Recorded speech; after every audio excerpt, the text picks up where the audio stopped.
While modern weapons are destructive by brute force, Brahmastra operated with precision, targeting only what Dharma demanded. Without proper Dharma alignment, invoking Brahmastra would lead to the wielder's own destruction. Brahmastra in the Mahabharata. Arjuna and Ashwatthama nearly launched Brahmastra against each other. Krishna intervened, warning that both Brahmastras could destroy all life on earth. In one instance, Ashwatthama released Brahmastra toward the unborn child of Abhimanyu, which Krishna saved through divine intervention. These incidents suggest the Brahmastra could target not only armies but specific individuals and bloodlines, much like guided smart weapons today. The Brahmashirsha Astra. Even more terrifying, this was an evolution of Brahmastra. 4 times more powerful, capable of destroying entire planetary systems, could fracture time-space balance. Its invocation demanded near absolute mastery over mind and ego. Scientific parallels, ancient knowledge of energy? Modern theories now explore quantum field manipulation, scalar energy weapons, consciousness-based energy control, sound-based weaponry. The idea that mantra, mind, and matter could interact at a vibrational level is something Sanatan Dharma always taught. Why were Brahmastras so rare? Sanatan Dharma teaches, with great power comes great responsibility. Brahmastras could only be used with Guru's permission. Any misuse invited cosmic consequences. Thus, even the greatest warriors feared invoking them unless absolutely necessary. The karmic consequence of misuse. Ashwatthama's misuse of Brahmastra cursed him to wander the earth as an immortal, suffering endlessly for violating Dharma. This serves as a warning that ultimate power, when used with ego or revenge, leads not to victory, but spiritual downfall. The inner Brahmastra is not just an external weapon. Spiritually, it symbolizes the power to destroy inner ignorance. The laser focus of pure meditation. The final release from attachment and illusion. The real battle is always internal. If you wish to continue decoding hidden Sanatan Dharma secrets for the modern world, subscribe, like, and join this spiritual revolution. Om Tat Sat. Jai Sanatan Dharma. This is a sign of Kal Bhairav Ji, a strong gut warning that cannot be ignored. Let me tell you something that almost no one talks about online. There are specific mantras and subtle signs that indicate Kal Bhairav Ji's presence around you. If you become aware of these, you can use his energy to navigate your life, overcome obstacles, and transform your path. Kal Bhairav's signs are subtle, but once recognized, they show he is near you. These are not random. If you start noticing them, it means you are being guided. But before we explore the signs, you need to understand something deeper, something sacred. Kal Bhairav is one of Lord Shiva's most powerful forms, along with Veerbhadra. He is also known as Kshetrapal, the guardian of sacred spaces. Even today, in ancient temples across India, just outside the Garbha Griha, sanctum, Kal Bhairav is placed. In many temples, when the sanctum is locked, the keys aren't taken. They are left with Kal Bhairav, the eternal protector. His role is like security at an airport. You cannot enter the divine without first passing through him. You must face time and space, Bhairav, before entering the divine presence of Shiva. This symbolism also applies to your inner spiritual journey. You must pass through Bhairav's trials, facing fear, ego, karma, and time itself, to reach Shiva's ultimate state, which is shunya, emptiness beyond time and space. Who is Kal Bhairav? Kal Bhairav is the lord of time and space. Time, the cycle of life and death, and space, the vessel of our experiences, are his domains. He governs the visible and invisible forces that bind our existence. Lord Shiva represents shunya, the void beyond both. For example, when you sleep, you move from awareness of time and space, e.g., 11:30 p.m., into a timeless state. Sleep and meditation both carry you into this realm. The only difference is, during sleep, you're unconscious. In meditation, you're aware. To cross this bridge consciously, you need the blessing of Bhairav. Through his mantras and worship, the Lord of time and space begins to guide you toward shunya, the timeless state of Shiva. Signs of Kal Bhairav Ji's presence. 1. Unexplained inner protection. You feel an invisible shield. What used to scare you, like darkness, cemeteries, storms, death, no longer disturbs you. You feel calmness during chaos. Even if you feel something eerie, Like a presence behind you at night, you remain unafraid. This serenity is not fearlessness from ego, but a divine calm. It's as if something is silently protecting you. That's called Bhairav. 2. Sudden negative shift that leads to positive change. Suddenly people leave your life. Maybe a toxic relationship ends. A profitable but wrong career stops. It may feel like a loss, but it's actually Bhairav clearing your karmic baggage. He's Kshetrapal, he blocks what's not supposed to enter your spiritual sanctum. If you're on the path to Shiva, he will eliminate everything that delays you, even if it hurts temporarily. 3. Strong inner warnings, gut instincts. Before you make a decision, you feel a tightness or discomfort inside, like something's off, even if everything looks perfect externally. This is called Bhairav whispering to your intuition. If you're aware, you'll feel it. These signs are subtle but very accurate. You must learn to listen to your gut. It's Bhairav's voice. If you want to strengthen this, I've already made a video about increasing gut feeling through tantric practices.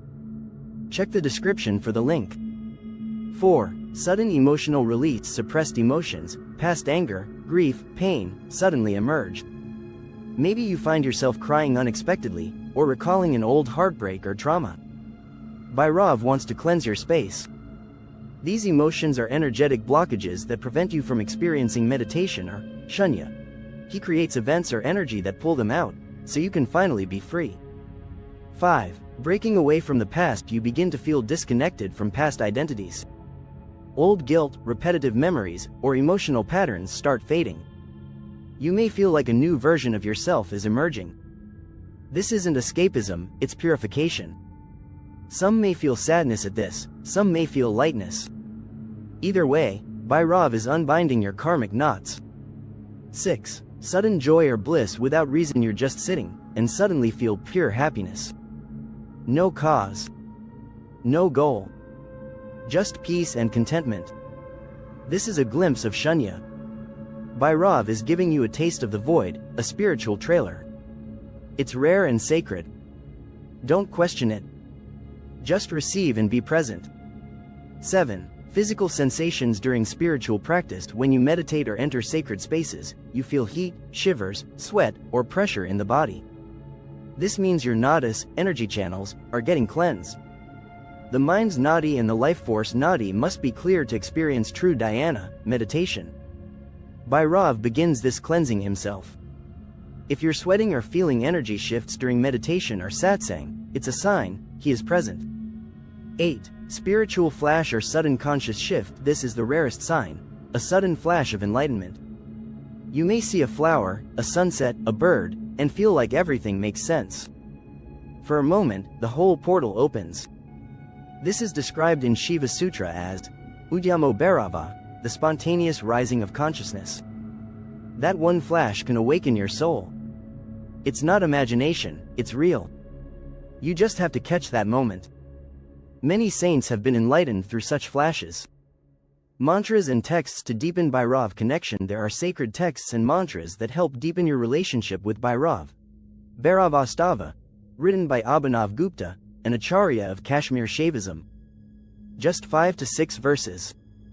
The last line says, for a sincere devotee, Bhairav will provide protection mentally and physically like water in a desert. This stava is rare and powerful. Mahakal Bhairav Stotram, an ancient stotram passed down through Guru Parampara. Begins with Yam Yam Yaksha Rupam.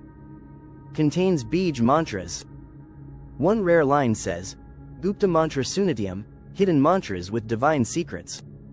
Search these on YouTube or Google. Don't ask me how many times to chant. Just listen daily if you're drawn. Trust your intuition. This was the complete explanation of the 8 signs of Kal Bhairav Ji's presence in your life. If any of these resonated, comment below. And if you haven't subscribed yet, do it now. Saivam Saivam, Om Jai Kal Bhairav. May Bhairav Ji protect you and show you the path to Shiva.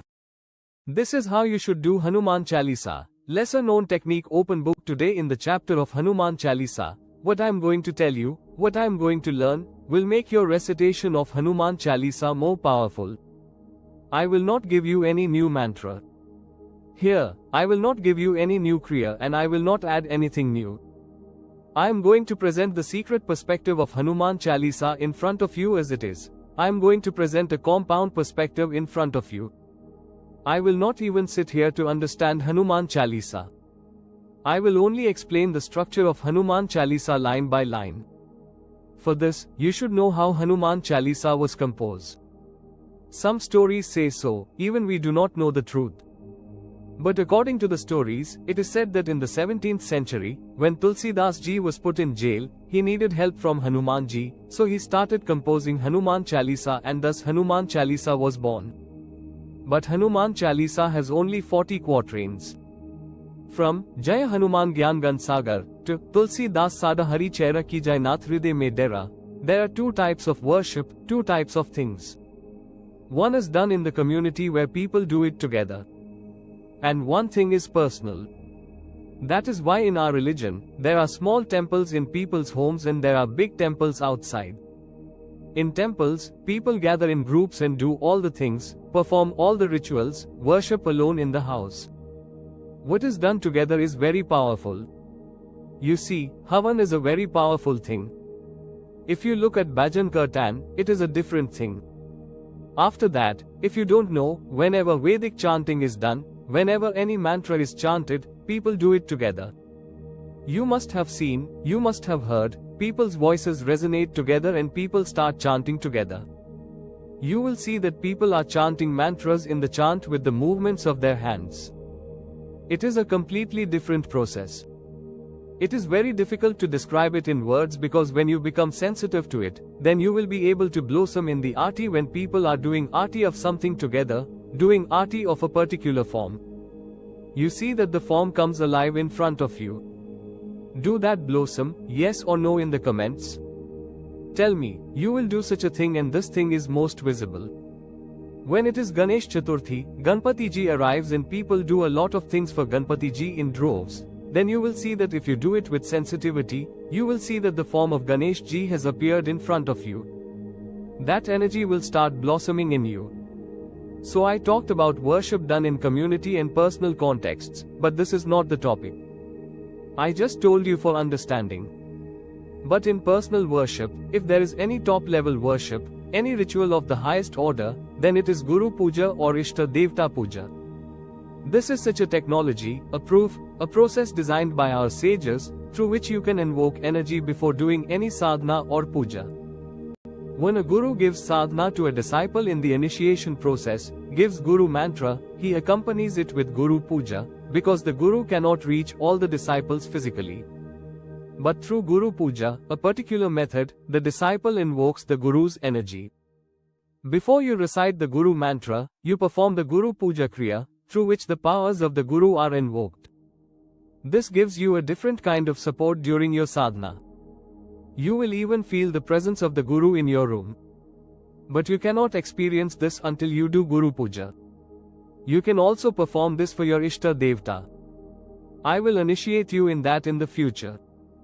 Energy is invoked in Guru Puja. Let me recite some lines of Guru Puja so that you will understand. These lines are part of Guru Puja. Shrifal Samarpayami Shri Guru Charan Kamal, Shri Guru Charan Kamal Devom Maheshwar. We've heard since childhood, this is part of Guru Puja, but not the full Guru Puja. It is just a part of Guru Puja. But if you observe, in Guru Puja, the couplet is like an invocation of that energy which helps you in your recitation of Hanuman Chalisa. If you understand this couplet, I will provide the translation in the description. You should read it and understand its meaning. If you keep that meaning in mind, memorize it, and then recite that couplet, your surrender will intensify and you will invoke a particular energy before reciting Hanuman Chalisa. This couplet itself says, I bow down at the feet of the Guru. If I make any mistake or impurity, please forgive me. This prayer is so powerful that if you make any mistake while reciting Hanuman Chalisa, this prayer will nullify it. But you must understand the meaning of the couplet and mentally repeat it. Think deeply about what is being said. Whether it is your Ishta Dev, Hanumanji, or your Guru, the sentiment behind it should be true.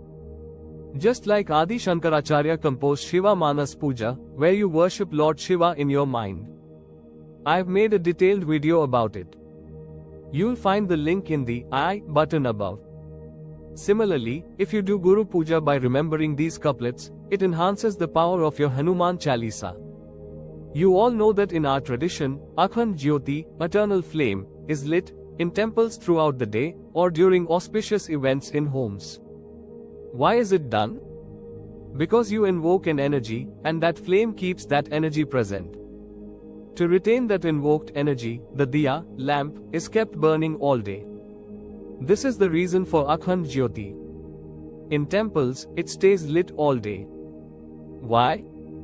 Because during Vedic rituals or Pran Pratishtha, energy is invoked and the fire becomes the witness of that energy, it holds it forever. Even if the Akhand Jyoti isn't lit, the morning and evening aarti is performed with the same intention, to keep the divine energy continuously invoked.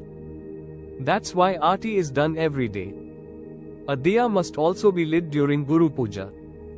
And while the sadhana continues, the flame keeps burning. That lamp becomes the witness of the powers of the Guru and the Ishta Devta. So here's the second tip for doing Hanuman Chalisa. Create a small sacred space, a table or altar. If you have an idol or photo of Hanumanji, place it there. If not, just light a diya on that table. Sit before it and recite Hanuman Chalisa at the same spot every day. Over time, that space will begin to vibrate with spiritual energy. The flame becomes your witness. People often casually recite Hanuman Chalisa without any preparation. Don't do that. Set a specific space, sit properly, light a lamp in front of Hanumanji and invoke that energy. If you don't have a Guru and Hanumanji as your Ishta Dev, then light a lamp for him and begin. When you reach the couplet, Shri Guru Charan Saroj Raj, the energy becomes active. That lamp becomes your witness and will assist your recitation in subtle ways. Gradually, you will feel it if done correctly. Now the common question, should you read Hanuman Chalisa or remember it and recite from memory? There is no rule that you have to read it. You can recite it mentally if you remember it. Hanuman Chalisa is a consecrated set of couplets, they carry energy. Though it reads like poetry, it was energized by Tulsi Das Ji. Even today, that energy is active. Whether you read it aloud or mentally, it still works. So yes, do it as per your comfort. Fixed time is best. If not, do it anytime, but always in that sacred spot. Don't just start reciting it anywhere, casually, like while walking. People today listen to Hanuman Chalisa on the bus or while commuting. If you're genuinely listening, for devotion, that's fine. But if you're casually listening for entertainment or background noise, it won't work. The benefit comes when you take time, sit down, light a flame, remember the couplet, Shri Guru Charan Saroj, and then recite Hanuman Chalisa. Try it and feel the difference. For women, I want to share something many don't know, a secret. It's often said women can't recite Hanuman Chalisa during their periods. This is false. If you are a woman, you can recite Hanuman Chalisa all 365 days of the year. The only thing to remember is, for women, the most powerful way to connect with Hanumanji is to consider him as your son. Hanumanji was a celibate, brahmachari. He had no relations with women except one, his mother Anjani. If you, as a woman, remember Hanumanji as your son during your worship or recitation, it becomes very pure and effective. I know some people may disagree or criticize, they'll say, how can Hanuman be your son if he is God? But this is about bhav, devotional emotion. If you're watching till the end, go to the comments and tell me, are you watching till the end? Do you remember Hanuman Chalisa fully? Do you recite it every day? Answer these and share this video with others so they too can learn this yogic perspective of Hanuman Chalisa. For now, that's all. Yathiti Tathaka, Namaskar. For thousands of years, Sanatan Dharma has spoken of the final avatar of Lord Vishnu, Kalki, who will appear at the end of Kali Yuga to restore Dharma. But are the signs of Kalki's arrival already happening? Let's decode the ancient prophecies and their connection to our world today. The prophecy of Kalki, the Vishnu Purana, Srimad Bhagavatam, and Padma Purana describe Kalki as the 10th avatar who will appear during the darkest phase of Kali Yuga. Riding a white horse, wielding a blazing sword, he will annihilate Adharma and re-establish righteousness. But Kalki is not just a warrior, he is the divine force that resets the cosmic cycle. The timeline of Kali Yuga, according to scriptures, Kali Yuga lasts 432,000 years. Currently, we are only a few thousand years into this era. However, Sanatan Dharma divides yugas into many smaller cycles, where darkness and light fluctuate multiple times. The rapid moral decay we see may represent one of these microcycles approaching its climax. The signs of Kalki's arrival, as described in scriptures: Key Cap 1 collapse of Dharma, widespread dishonesty, greed, and injustice. Key Cap 2 breakdown of family and spiritual values. Key Cap 3 corrupt leaders and rulers acting against the welfare of people. Key Cap 4 natural disasters increasing across the planet. Key Cap 5 rise of technology misused for selfish gain. Key Cap 6 loss of respect for sages, elders, and traditions. Key Cap 7 false gurus misleading millions. Many believe we are witnessing these very signs today. Kalki's role. The cosmic reset. Kalki will not arrive as a political leader or ordinary warrior. He represents cosmic balance, Shiva's destructive aspect and Vishnu's preserving aspect united. His arrival signals the complete purification of earth. The wicked will be eliminated. The righteous will flourish once again. The Satya Yuga, age of truth, will be reborn. Kalki's appearance in Kali Yuga. Kalki is prophesied to be born in Shamhala, a mystical place hidden from ordinary eyes. Shamhala is often described as a higher dimension or spiritual realm existing within this world but invisible to most. His parents will be deeply devoted Brahmanas, connected to divine wisdom. Kalki will possess unimaginable power from birth, guided by Mahadev and Vishnu directly. The weapon of Kalki, the sword of Dharma. Kalki's sword is described as shining brighter than 1,000 suns, capable of severing the roots of Adharma instantly. It symbolizes cutting through illusion, ego, and injustice at both physical and spiritual levels.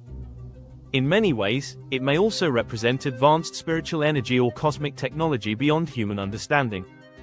Kalki's global relevance today as artificial intelligence, nuclear weapons, genetic manipulation, and global instability grow, we inch closer to conditions described in Kalki's era. When humanity loses all control over its creations, the final intervention may manifest, not as destruction alone, but as purification. Kalki represents not fear, but hope. The promise that Dharma will always be restored, no matter how dark the world becomes. The inner meaning of Kalki. Sanatan Dharma also teaches that Kalki can manifest within each seeker. Every time you destroy your own ego, ignorance, and attachments, you invoke Kalki within. The real battle is not just global, it is internal. The eternal assurance of Sanatan Dharma. Krishna assures in the Bhagavad Gita, whenever there is decline in righteousness and rise of unrighteousness, I descend myself. Kalki is the embodiment of this eternal promise. He comes not to end the world, but to reset the cycle of creation. If you wish to unlock more of these hidden ancient Sanatan Dharma secrets decoded for the modern world, subscribe, like, and join this growing spiritual revolution. Jai Kalki Avatar. Om Tat Sat. In Sanatan Dharma, Lord Vishnu is known as the Preserver, the one who maintains balance across the entire universe. But how does Vishnu truly maintain balance? Is it divine intervention, cosmic law, or a hidden science of reality itself? Let's decode the secret of Vishnu's role in preserving the cosmic order. The Trinity, Brahma, Vishnu, Shiva. Sanatan Dharma describes the Trimurti, Brahma, creator Vishnu, preserver Shiva, destroyer and transformer. While Brahma brings life and Shiva dissolves it, Vishnu sustains existence, ensuring the universe follows Dharma. The supreme intelligence of Vishnu. Vishnu is not simply a figure, he is the operating intelligence behind, microscope emoji, universal laws, microscope emoji, lifetime cycles, microscope emoji, cause and effect, karma, microscope emoji, evolution of consciousness. It preserves not by interfering constantly, but by embedding self-correcting systems into existence itself. The Dash Avatar, Vishnu's 10 incarnations. Whenever a dharma rises beyond balance, Vishnu incarnates to restore order.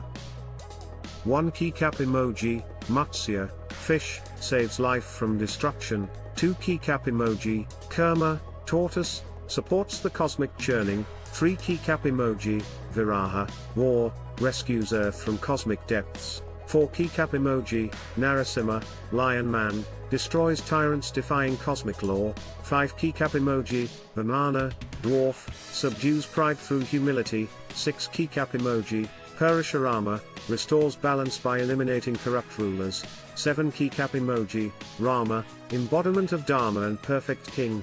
8 keycap emoji, Krishna, master of cosmic strategy, destroys Adharma with compassion. 9 keycap emoji, Buddha, restores wisdom during spiritual decay. Keyboard key 10 emoji, Kalki, yet to come, the final purifier of Kali Yuga. Preservation through cycles. Yuga system. Vishnu governs the 4 yugas: Satya Yuga, Truth Age, Treta Yuga, Rama's age, Dvapara Yuga, Krishna's age, Kali Yuga, current dark age. Like seasons in nature, these time cycles allow growth, decay, and renewal, maintaining evolutionary balance.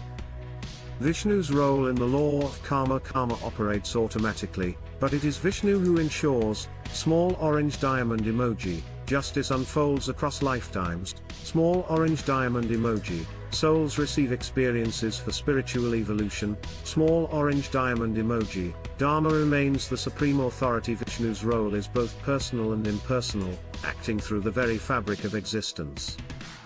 The cosmic vision. Vishwalpa in Bhagavad Gita, Krishna, an avatar of Vishnu, reveals his universal form to Arjuna: infinite heads, arms, and eyes containing all galaxies, beings, and timelines, simultaneously creating, preserving, and destroying. This represents Vishnu as the very framework of reality, the infinite field from which everything emerges. The science behind preservation. Modern physics speaks of microscope emoji, laws of entropy, microscope emoji, dark energy, microscope emoji, universal constants, microscope emoji, self-regulating feedback systems. These match Sanatan Dharma's ancient understanding of Vishnu's preserving function. Balance is built into existence, not manually adjusted, unless Dharma demands direct avataric intervention. Vishnu's mount, Garuda. Garuda, the cosmic eagle, represents speed of divine action, higher perspective over events, the soul rising above Maya. Illusion. Vishnu rides Garuda when urgent preservation is required, symbolizing his swift protection of Dharma. The supreme lesson Vishnu teaches us: true preservation is balance, not control. Dharma preserves itself through inner and outer alignment. Compassion is stronger than force. Wisdom maintains harmony across infinite timelines. When a dharma overwhelms, Vishnu always intervenes, not from ego, but from Dharma's command. If you wish to unlock more hidden Sanatan Dharma secrets decoded for the modern world, subscribe, like, and join this growing spiritual revolution. Om Namo Narayana. Om Tat Sat. Subscribe and share passion to revive Sanatan Dharma. Today, I'm going to show you a perspective on karma that will help you understand your destiny and life through a completely new lens, one that even Lord Ram, Hanuman, Krishna, and Arjuna understood deeply. This single truth is repeated across the Ramayana, Mahabharata, and all of Sanatan Dharma. If you truly grasp this today, you'll take control of both your karma and destiny. Imagine I'm holding a bow. Behind me is a quiver filled with arrows, and in front of me is a target, the symbol Om. Everything else around it is negative. The quiver of Lord Ram never emptied. Arrows kept appearing endlessly, just like our karmas. This symbolizes Sanchit karma, the accumulated karma from countless past lives. You don't remember how many lifetimes you've lived or what karmas you've performed, both good and bad. But Yama, god of death, remembers. When he sees your Sanchit karmas, he decides what you must experience, Bog, in this lifetime. From that store, you are given selected karmas to experience. These are called prarabdha karma. You're not given all of them at once, because if you were, it would destroy you. Even with just a few prarabdha karmas playing out, life feels like a roller coaster. Imagine if they all hit at once. Your lifespan, whether you live 80, 100, or more years, is determined by how long your prarabdha karmas are assigned. When those karmas exhaust, you die naturally. Now, this bow represents your current life, and the arrows you shoot from it represent the prarabdha karmas you've been given for this birth. You didn't choose the family you were born into, your initial circumstances, or your physical condition. Those were shaped by your past life karmas. You may have been born into a tamasic, negative, environment, with chaos and violence, and so that becomes your inner environment too. In such conditions, your destiny unfolds without your awareness. You're just reacting, constantly firing arrows, karmas, given to you by Yama. But here's the truth, until now, those karmas were not in your hands. But right now, as you watch this video, a good karma has bloomed.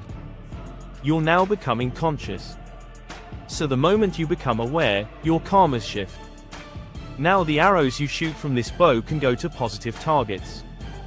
This is where your agami karma, future karma, begins. Your past karmas and destiny brought you here. But now, with this awareness, you can decide where to direct your energy.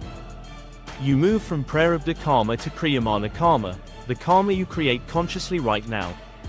In Ramayana, the main roles are played by Lord Ram, Ravan, and Hanumanji. Imagine, Lord Ram was born into a sattvic environment, likely due to good past life karmas. Ravan, by contrast, was born into a tamasic environment because of his negative karmas. But here's the point, neither Ram nor Ravan could control their past karmas. What they could control was their present actions, their kriyamana karmas.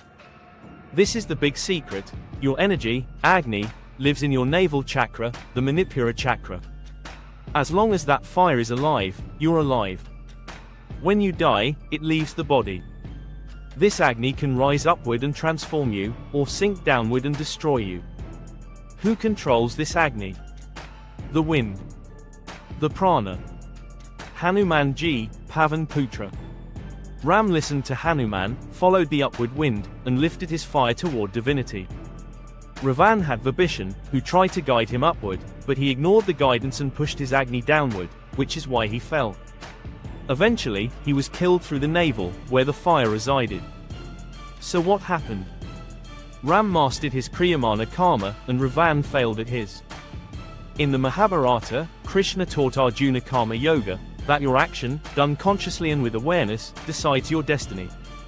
Arjuna learned to hit the target, his arrow always landed with precision. That's the secret. Now let's apply this to you. You live your life based on your likes and dislikes, conclusions formed by your mind, man.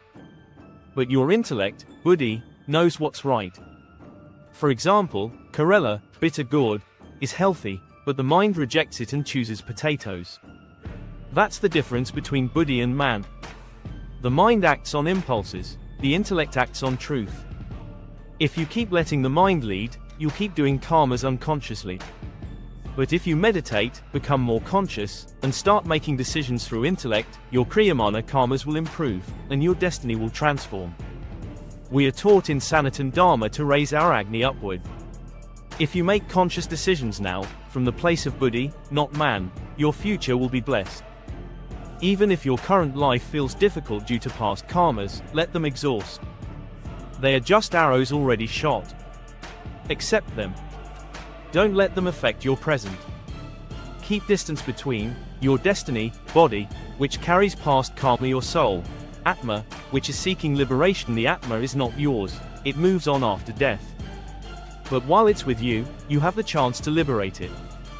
Use your current karmas wisely. Every bad karma you do now adds weight to the soul. Every conscious action lightens it. Even if some negative karmas are left from the past and might hit you later, don't let them affect your present. The past is gone. The only power lies in what you do now. So no matter what your environment is, what your family, childhood, or conditions were, don't let that dictate your decisions. Don't be like Ravan.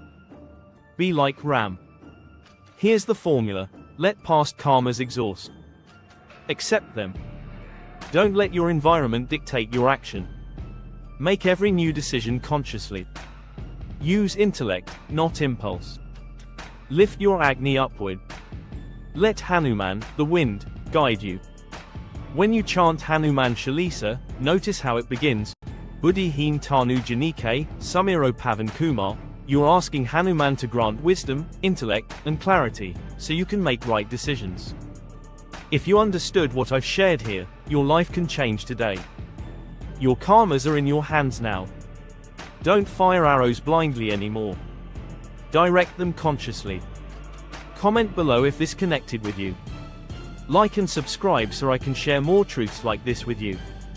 Whether you subscribe or not, my prayer is that this wisdom reaches you in time.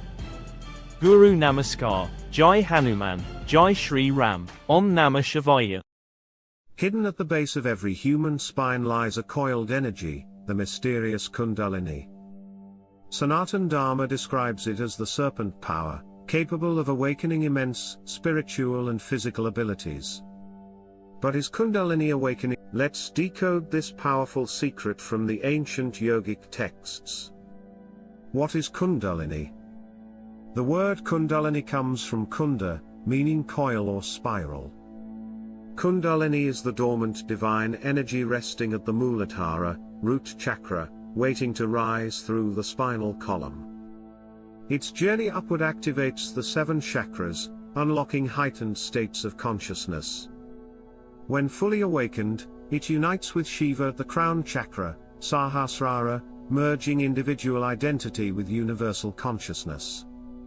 The 7 chakras, Kundalini's path: 1 keycap emoji, Muladhara, root, survival, security; 2 keycap emoji, Svadhisthana, sacral, creativity, sexuality; 3 keycap emoji, Manipura, solar plexus, power, will; 4 keycap emoji, Anahata, heart, love, compassion; 5 keycap emoji, Vishuddha, throat, expression, truth; 6 keycap emoji, Angya, third eye, intuition, perception; 7 keycap emoji, Sahasrara, crown, union with the divine. As Kundalini rises, each chakra activates unique psychological, emotional, and energetic transformations. The divine powers of Kundalini awakening: expanded consciousness, enhanced intuition and psychic perception, emotional healing and stability, physical vitality and rejuvenation, access to higher spiritual realms. Advanced yogis describe entering samadhi, pure bliss and direct experience of the supreme reality. Kundalini is also linked to siddhis, supernatural powers granted to advanced practitioners.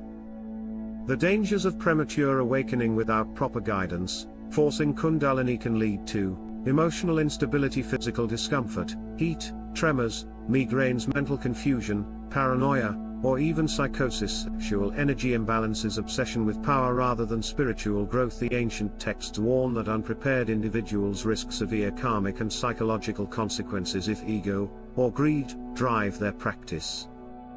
Why can Kundalini be dangerous? Kundalini amplifies whatever already exists inside you. A pure mind leads to divine awakening. An impure, ego-driven mind can spiral into delusion. This is why Kundalini Yoga requires years of preparation, ethical living, yama and niyama daily sadhana, disciplined pure diet, sattvic food, guru's guidance, controlled breath, pranayama silent meditation, jhana without purification. The surge of energy can overwhelm the nervous system. The science behind Kundalini neuroscience now explores how meditation rewires the brain, increasing gray matter, balancing hemispheres, and activating the pineal gland. The spinal column acts as a bioelectric channel, much like the ancient nadis, Ida, Pingala, and Sushumna described by yogis. Modern EEGs have recorded unique brainwave patterns during deep meditation, resembling Kundalini experiences. Yet, science still cannot fully explain the profound energetic states yogis have described for millennia. The goal, liberation, not power. True Kundalini awakening leads to moksha, liberation from the cycle of birth and death. The goal is not siddhis or power, but union with the Supreme. As Adi Shankaracharya taught, you are not the body, nor the mind, you are the eternal, pure consciousness. The inner secret Kundalini represents the divine potential within every soul. With humility, discipline, and devotion, it transforms the seeker into a realized being, beyond suffering, fear, and illusion. But attempted recklessly, it can become a destructive fire. If you wish to continue uncovering more hidden ancient Sanatan Dharma secrets decoded for the modern world, subscribe, like, and join this spiritual revolution. Om Namah Shivaya. Om Tat Sat.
In the epic of Ramayana, Ravana stands as one of the most complex and powerful villains in Sanatan Dharma. But what is the real secret behind his 10 heads? Were they literal, or do they hide a much deeper spiritual meaning? Let's decode the shocking truth behind Ravana's 10 heads. Ravana, the supreme paradox. Ravana was not an ordinary demon. He was a master of the Vedas, a supreme devotee of Lord Shiva, a master musician and astrologer, an unmatched scholar of Ayurveda. Yet, his uncontrolled desires led him to challenge Dharma itself, ultimately causing his downfall. Were Ravana's 10 heads literal? While often depicted artistically with 10 physical heads, most ancient scholars interpret them as symbolic representations of his inner nature. The heads represent 10 dominant negative emotions and attachments that ruled Ravana's mind. Keycap 1, lust.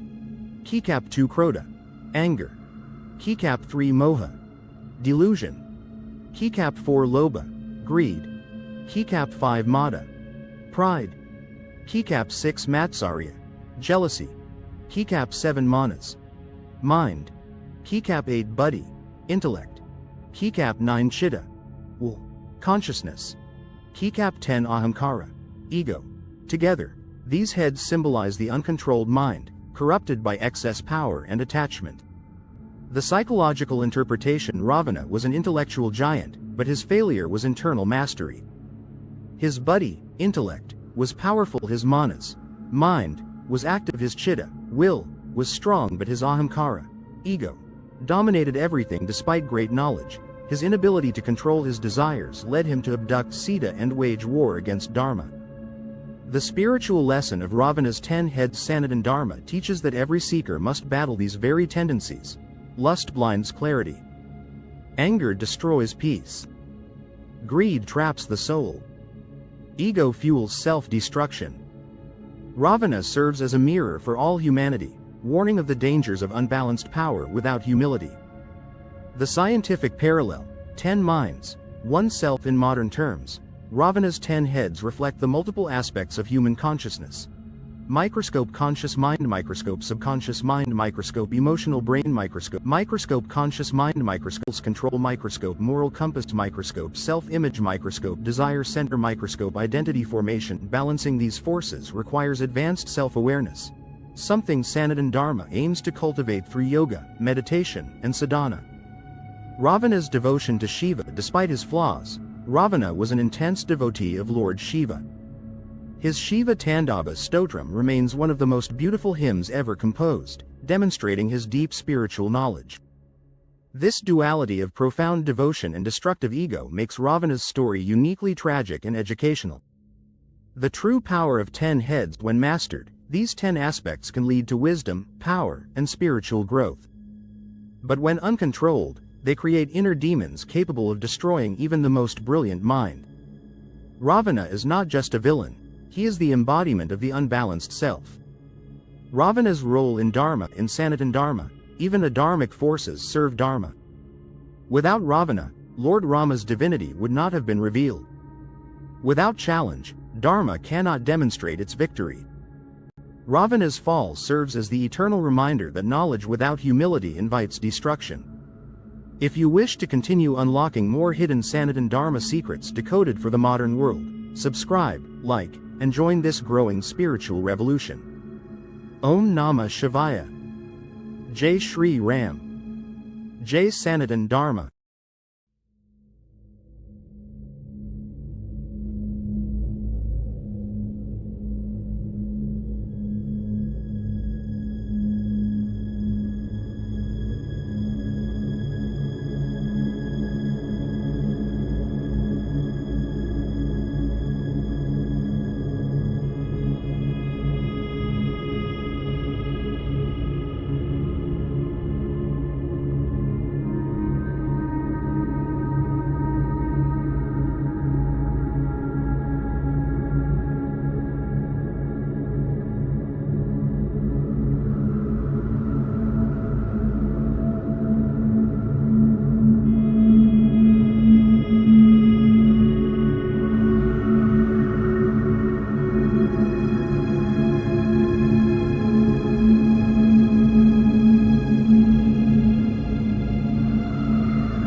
Sanatan Dharma speaks of 33 crore devas, divine beings who govern the entire cosmic order.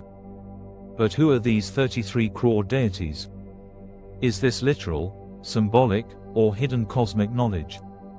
Let's decode one of the most misunderstood secrets of Sanatan Dharma.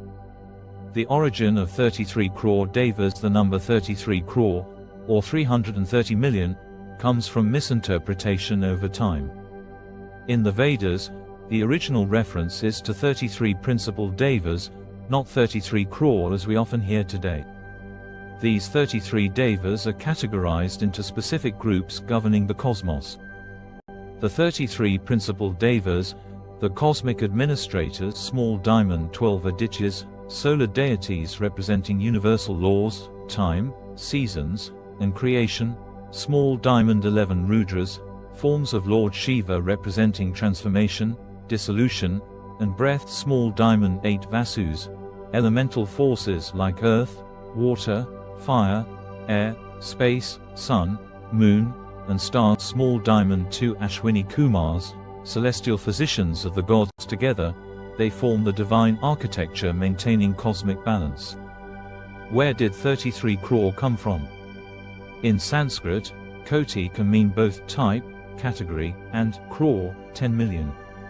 Over centuries, 33 koti devas, 33 categories of devas, was mistranslated into 33 crore, 330 million.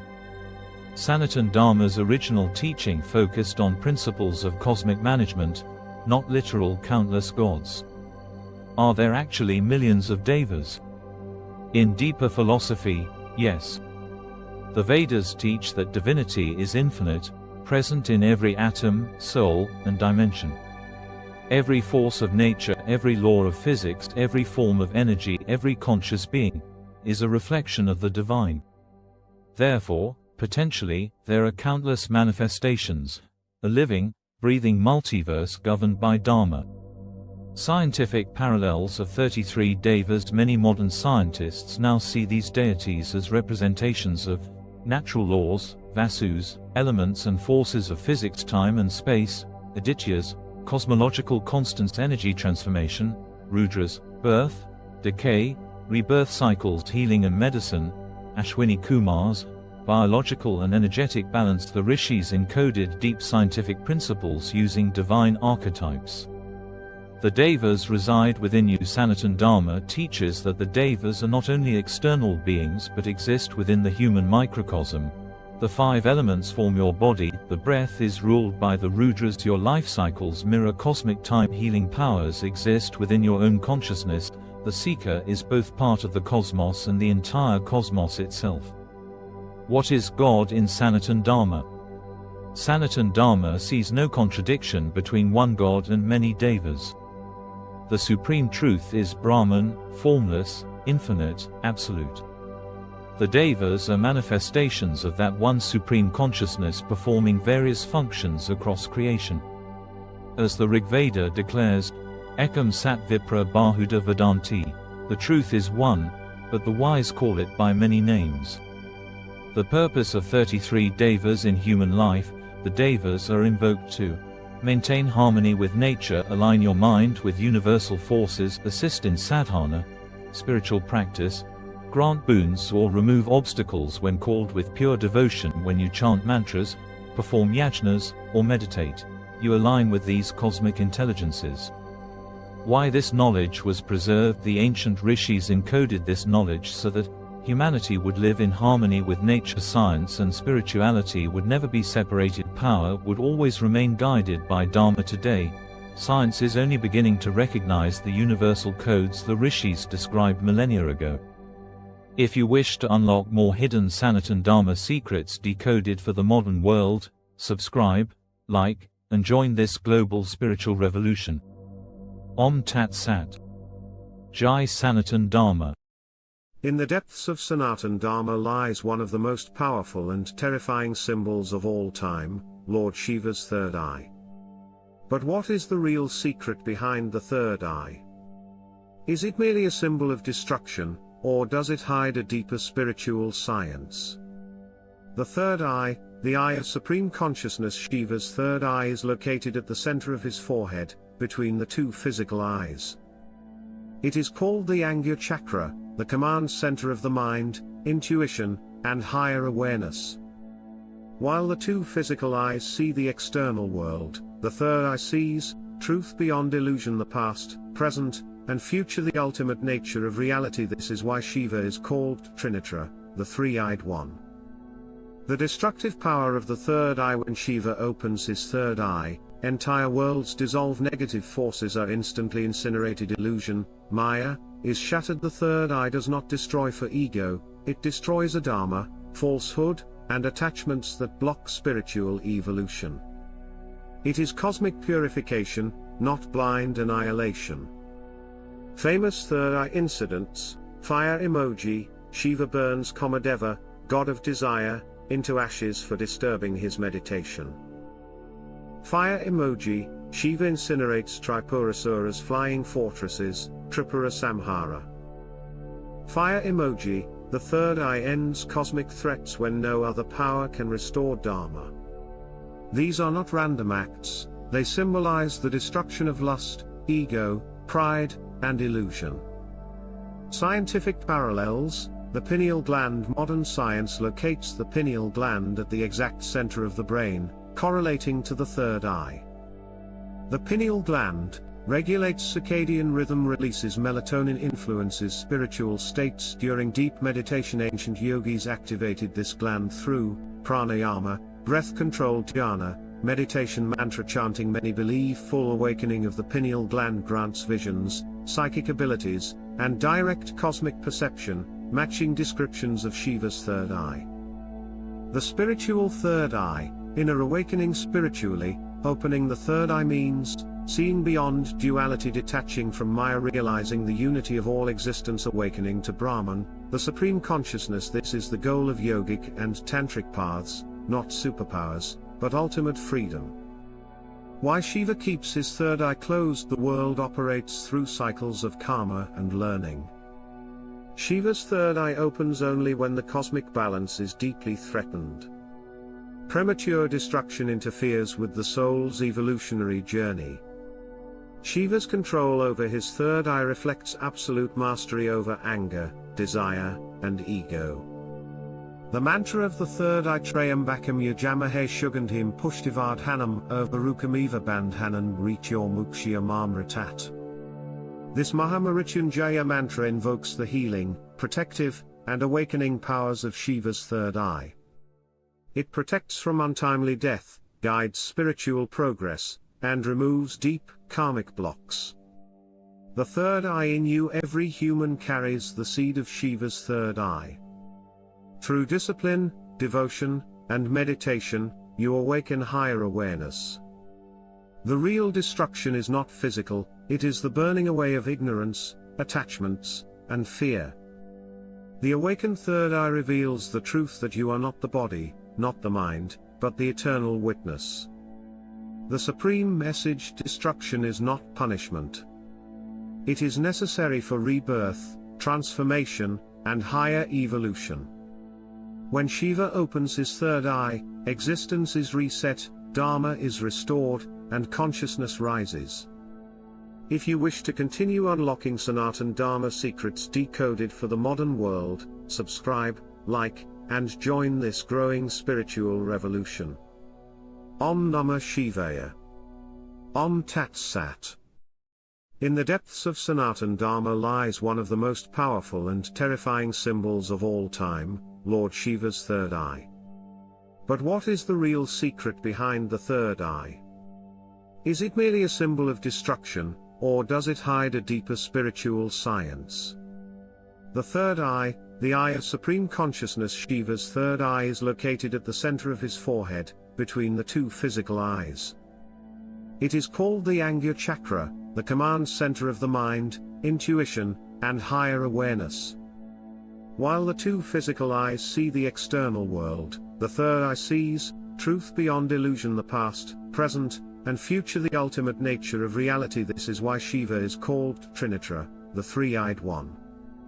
The destructive power of the third eye. When Shiva opens his third eye, entire worlds dissolve, negative forces are instantly incinerated, illusion, Maya, is shattered. The third eye does not destroy for ego, it destroys adharma, falsehood, and attachments that block spiritual evolution. It is cosmic purification, not blind annihilation. Famous third eye incidents: fire emoji, Shiva burns Kamadeva, god of desire, into ashes for disturbing his meditation. Fire emoji, Shiva incinerates Tripurasura's flying fortresses, Tripura Samhara. Fire emoji, the third eye ends cosmic threats when no other power can restore Dharma.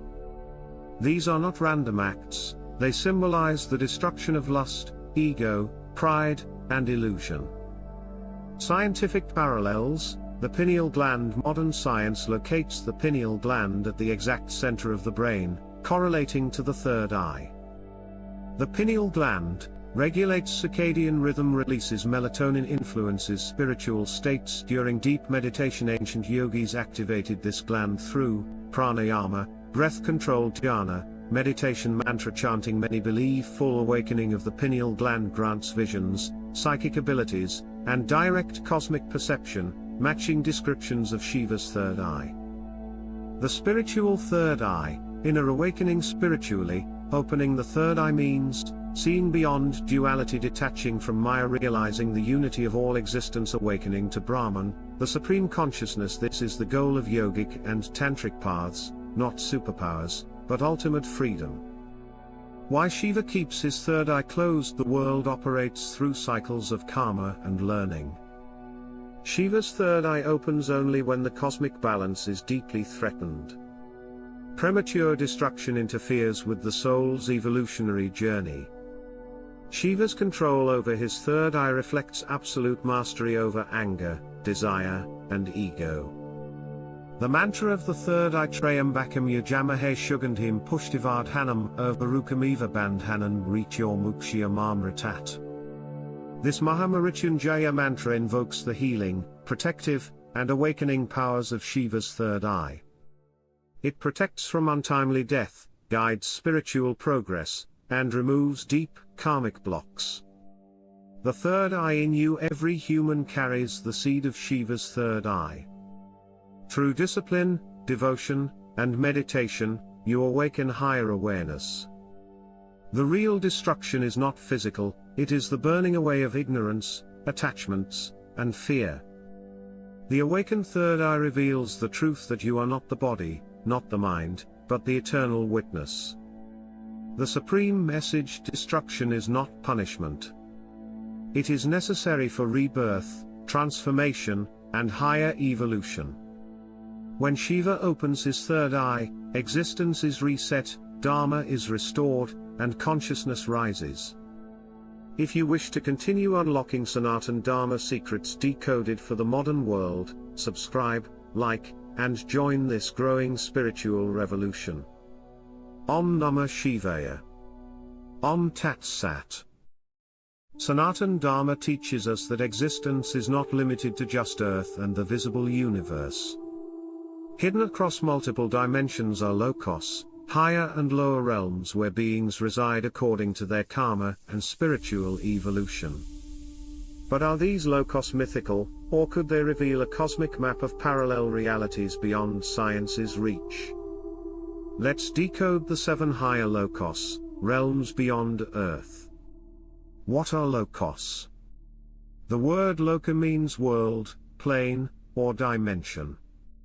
The Vedas describe 14 lokos, small red triangle emoji, 7 higher worlds, Urdhva lokos, reversed small red triangle emoji, 7 lower worlds, Adho lokos. Today, we explore the 7 higher lokos, where divine beings and enlightened souls exist.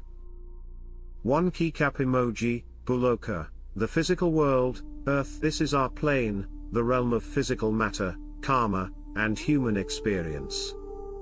Here, Dharma and Adharma play out through action, decision, and spiritual evolution. Bhuloka serves as the great training ground for souls. 2 keycap emoji, Bhuvalaka, the astral world, the space between Earth and the Sun. This is where semi-divine beings, ancestors, Petris, and celestial beings reside. During sleep or after death, some souls temporarily experience this realm. Many describe Uvalaka during near-death experiences as a plane of light and peace. 3 Keycap emoji, Swarloka, the heaven of Indra ruled by Lord Indra. Swargaloka is a realm of enjoyment, pleasures, and rewards for good karma. Here, souls experience material happiness, but it is still impermanent. Once the merits expire, souls return to Bhuloka for further evolution. It is often mistaken as the ultimate heaven, but it is only temporary. 4 Keycap emoji, Mahalaka, the realm of great sages. This loka houses rishis, yogis, and saints who have transcended lower desires. Beings here engage in meditation, mantra chanting, and higher spiritual service. Maharishi Bhrigu and other ancient seers reside here, constantly guiding universal balance. 5 Keycap emoji, Janaloka, the realm of pure thought. Here reside highly advanced spiritual beings, almost perfected souls. No suffering, only peace, knowledge, and continuous spiritual contemplation exist. Souls in Janaloka are nearing final liberation but still perform cosmic duties. 6 Keycap emoji, Tapaloka, the realm of austerity. In Tapaloka, great sages engage in unimaginable tapasya, penance, and sadhana. It is a realm of fiery spiritual energy, constantly radiating purification across the cosmos. The beings here are beyond ordinary emotions, completely immersed in Dharma. 7 Keycap emoji, Sataloka, the realm of truth. Brahmaloka, the highest of all realms, ruled by Lord Brahma. Sataloka exists at the threshold of liberation. Here, souls exist in pure consciousness, untouched by death, pain, or rebirth. From Sataloka, advanced souls eventually merge into Moksha, the supreme Brahman. Scientific parallels, parallel universes. Modern science proposes multiple dimensions, parallel universes, quantum realities, consciousness fields beyond time-space. The logos described in Sanatan Dharma may represent these realities that exist outside our physical perception. These are not mere physical locations, but vibrational realities aligned with spiritual frequency. The purpose of logos. The logos are small orange diamond emoji, classrooms of the soul, small orange diamond emoji, temporary stops on the soul's eternal journey, small orange diamond emoji, gradations of attachment versus freedom. Sanatan Dharma teaches us that no loka, not even swarga, is permanent. The ultimate goal remains moksha, liberation from all logos. The supreme secret: you carry all logos within your own consciousness. Your daily choices of dharma or adharma determine which loka your soul resonates with, both in this life and beyond. As your consciousness evolves, you rise through these dimensions internally, even while living on Earth. If you wish to continue uncovering hidden Sanatan Dharma secrets decoded for the modern world, subscribe, like, and join this growing spiritual revolution. Om Namo Bhagavate Vasudevaya. Om Tat Sat.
In the cosmic stories of Sanatan Dharma, Garuda, the mighty celestial eagle, carries Lord Vishnu across the infinite dimensions of existence. But who is Garuda? Is he just Vishnu's vehicle, or does he represent a much deeper spiritual and cosmic science? Let's decode the powerful secret of Garuda, the king of the skies. The birth of Garuda was born from the union of sage Kashyapa and Vinata. His brother Aruna became the charioteer of the sun god, while Garuda was destined for even greater heights, becoming Vishnu's personal mount. From the moment of his birth, Garuda was radiant, mighty, and free. Symbolism of Garuda represents small diamond speed, small diamond strength, small diamond supreme vision, small diamond fearlessness, small diamond liberation from bondage. In Sanatan Dharma, Garuda is not just a bird, he is a cosmic energy field of spiritual flight, rising above Maya, illusion. Garuda's struggle against bondage. Garuda's early story reveals profound spiritual lessons. His mother Vinata was enslaved by Kadru, mother of serpents, Nagas. Garuda sought the nectar of immortality, Amrit, to free her. Facing gods, traps, and celestial obstacles, Garuda displayed unimaginable courage and wisdom. This symbolizes the soul's journey to free itself from karma, desire, and bondage. Garuda and the Nagas, the inner battle. Nagas symbolize desires, attachments, lower instincts. Garuda's victory over the Nagas reflects the yogi's triumph over inner cravings. Only when the soul rises above these binds can it fly freely toward divine union, just as Garuda rises toward Vishnu. Garuda, the vehicle of Vishnu. Vishnu rides Garuda because Garuda transcends all obstacles. He swiftly carries Dharma's will across worlds.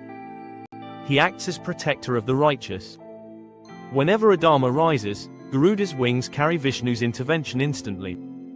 Garuda Purana, the afterlife knowledge. Garuda is also the narrator of the Garuda Purana, where he reveals, small diamond, the mysteries of the soul after death, small diamond, the cycles of karma and rebirth, small diamond, the punishments for a Dharma, small diamond, the pathways to moksha. These teachings guide seekers on how to live with Dharma to transcend suffering. Scientific symbolism of Garuda. Garuda represents advanced metaphysical forces, microscope speed beyond light, instant cosmic travel, microscope perfect vision, seeing all realities, microscope zero fear, overcoming death itself, microscope energy mastery, ability to rise above matter. Modern scientists speculate about higher dimensional travel, something Garuda's form embodies spiritually. Garuda in Tantra and Yoga. The yogic path also refers to small diamond Garuda Mudra, empowering internal energy flow. Small diamond Garuda is prana, the rising life force overcoming downward gravitational pulls. Garuda represents the spiritual ascent from Muladhara, earthly attachments, to Sahasrara, supreme consciousness. Garuda mantra for protection. Om Garudaya Vidmeha Suvana Pakshaya Dhimahi Tano Garuda Prachodayat. This mantra invokes Garuda's energy to protect against negative forces, fears, and energetic disturbances. The supreme secret. Garuda teaches, small diamond, the soul's highest nature is free, weightless, and divine. Small diamond, desire binds, detachment liberates. Small diamond, devotion fuels ascension. Garuda is not outside you. He lives as your inner capacity to soar beyond Maya into union with the Supreme Vishnu. If you wish to unlock more Sanatan Dharma secrets decoded for the modern world, subscribe, like, and join this growing spiritual revolution. Om Namo Narayanaya. Om Tat Sat. They called it Pirate Island. A cursed place, overflowing with criminals, murderers, and traitors. A dumping ground for the world's worst scum. A hellhole that governments pretended didn't exist. But they lied. Because Hachinosu wasn't a prison. It was a project. A living, breathing test chamber built by the world government to manufacture the perfect enemy. A sandbox for chaos. A pit where those who rejected the world were fed gold, not starved. Where they were empowered, not forgotten. This is the Hachinosu conspiracy.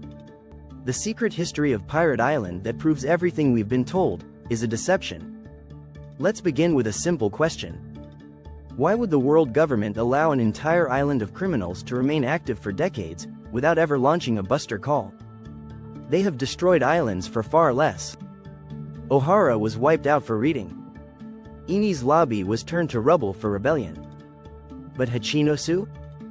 They let it thrive. They let it fester. They let it evolve.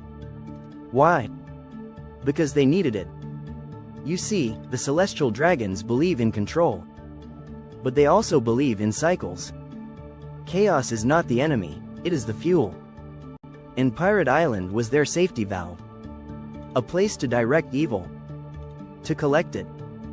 To manage it.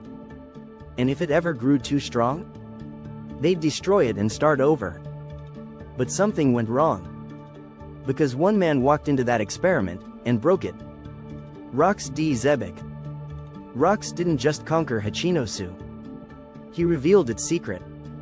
He found the veins of gold hidden beneath the surface, ancient veins no government report ever acknowledged. He uncovered the tunnels, the black markets, the hidden labs. And he didn't just steal from them, he freed them. Don Marlin. Ganzui. Wang Ji. Stussy. These weren't pirates. They were results. Outcomes of a system meant to birth monsters who could be controlled. But Rox taught them something else. You don't have to escape the cage. You can burn it down.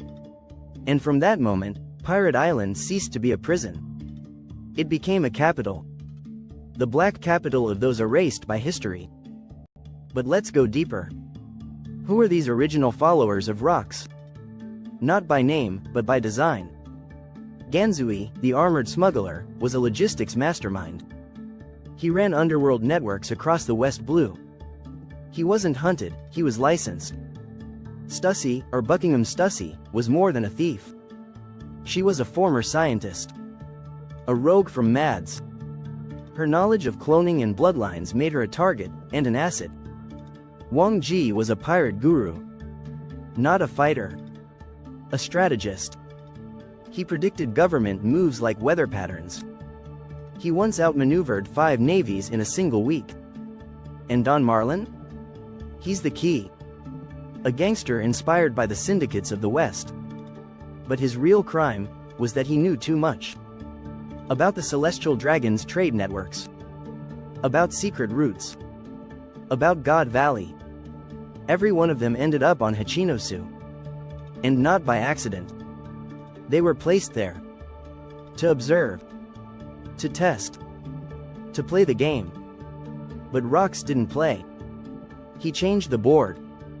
And here's the craziest part. The world government watched. And they let it happen. Because they were curious. What happens when monsters unite? Can they coexist? Can they build a civilization of criminals? And the answer was yes. Under Rox, Hachinosu became something terrifying. Not lawless. Not chaotic. But organized. Pirate courts. Underworld alliances. Merchant guilds. Even bounty exchanges.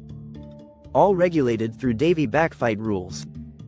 Games that decided fate. Games that taught discipline to pirates who had never followed rules. Rox used the government's own experiment to create the world's most powerful unofficial nation. No borders. No taxes. No kings. Only ambition. Only strength. And after Rox disappeared at God Valley, Hachinosu didn't die. It evolved. Wang Ji returned. The pirate guru became its admiral.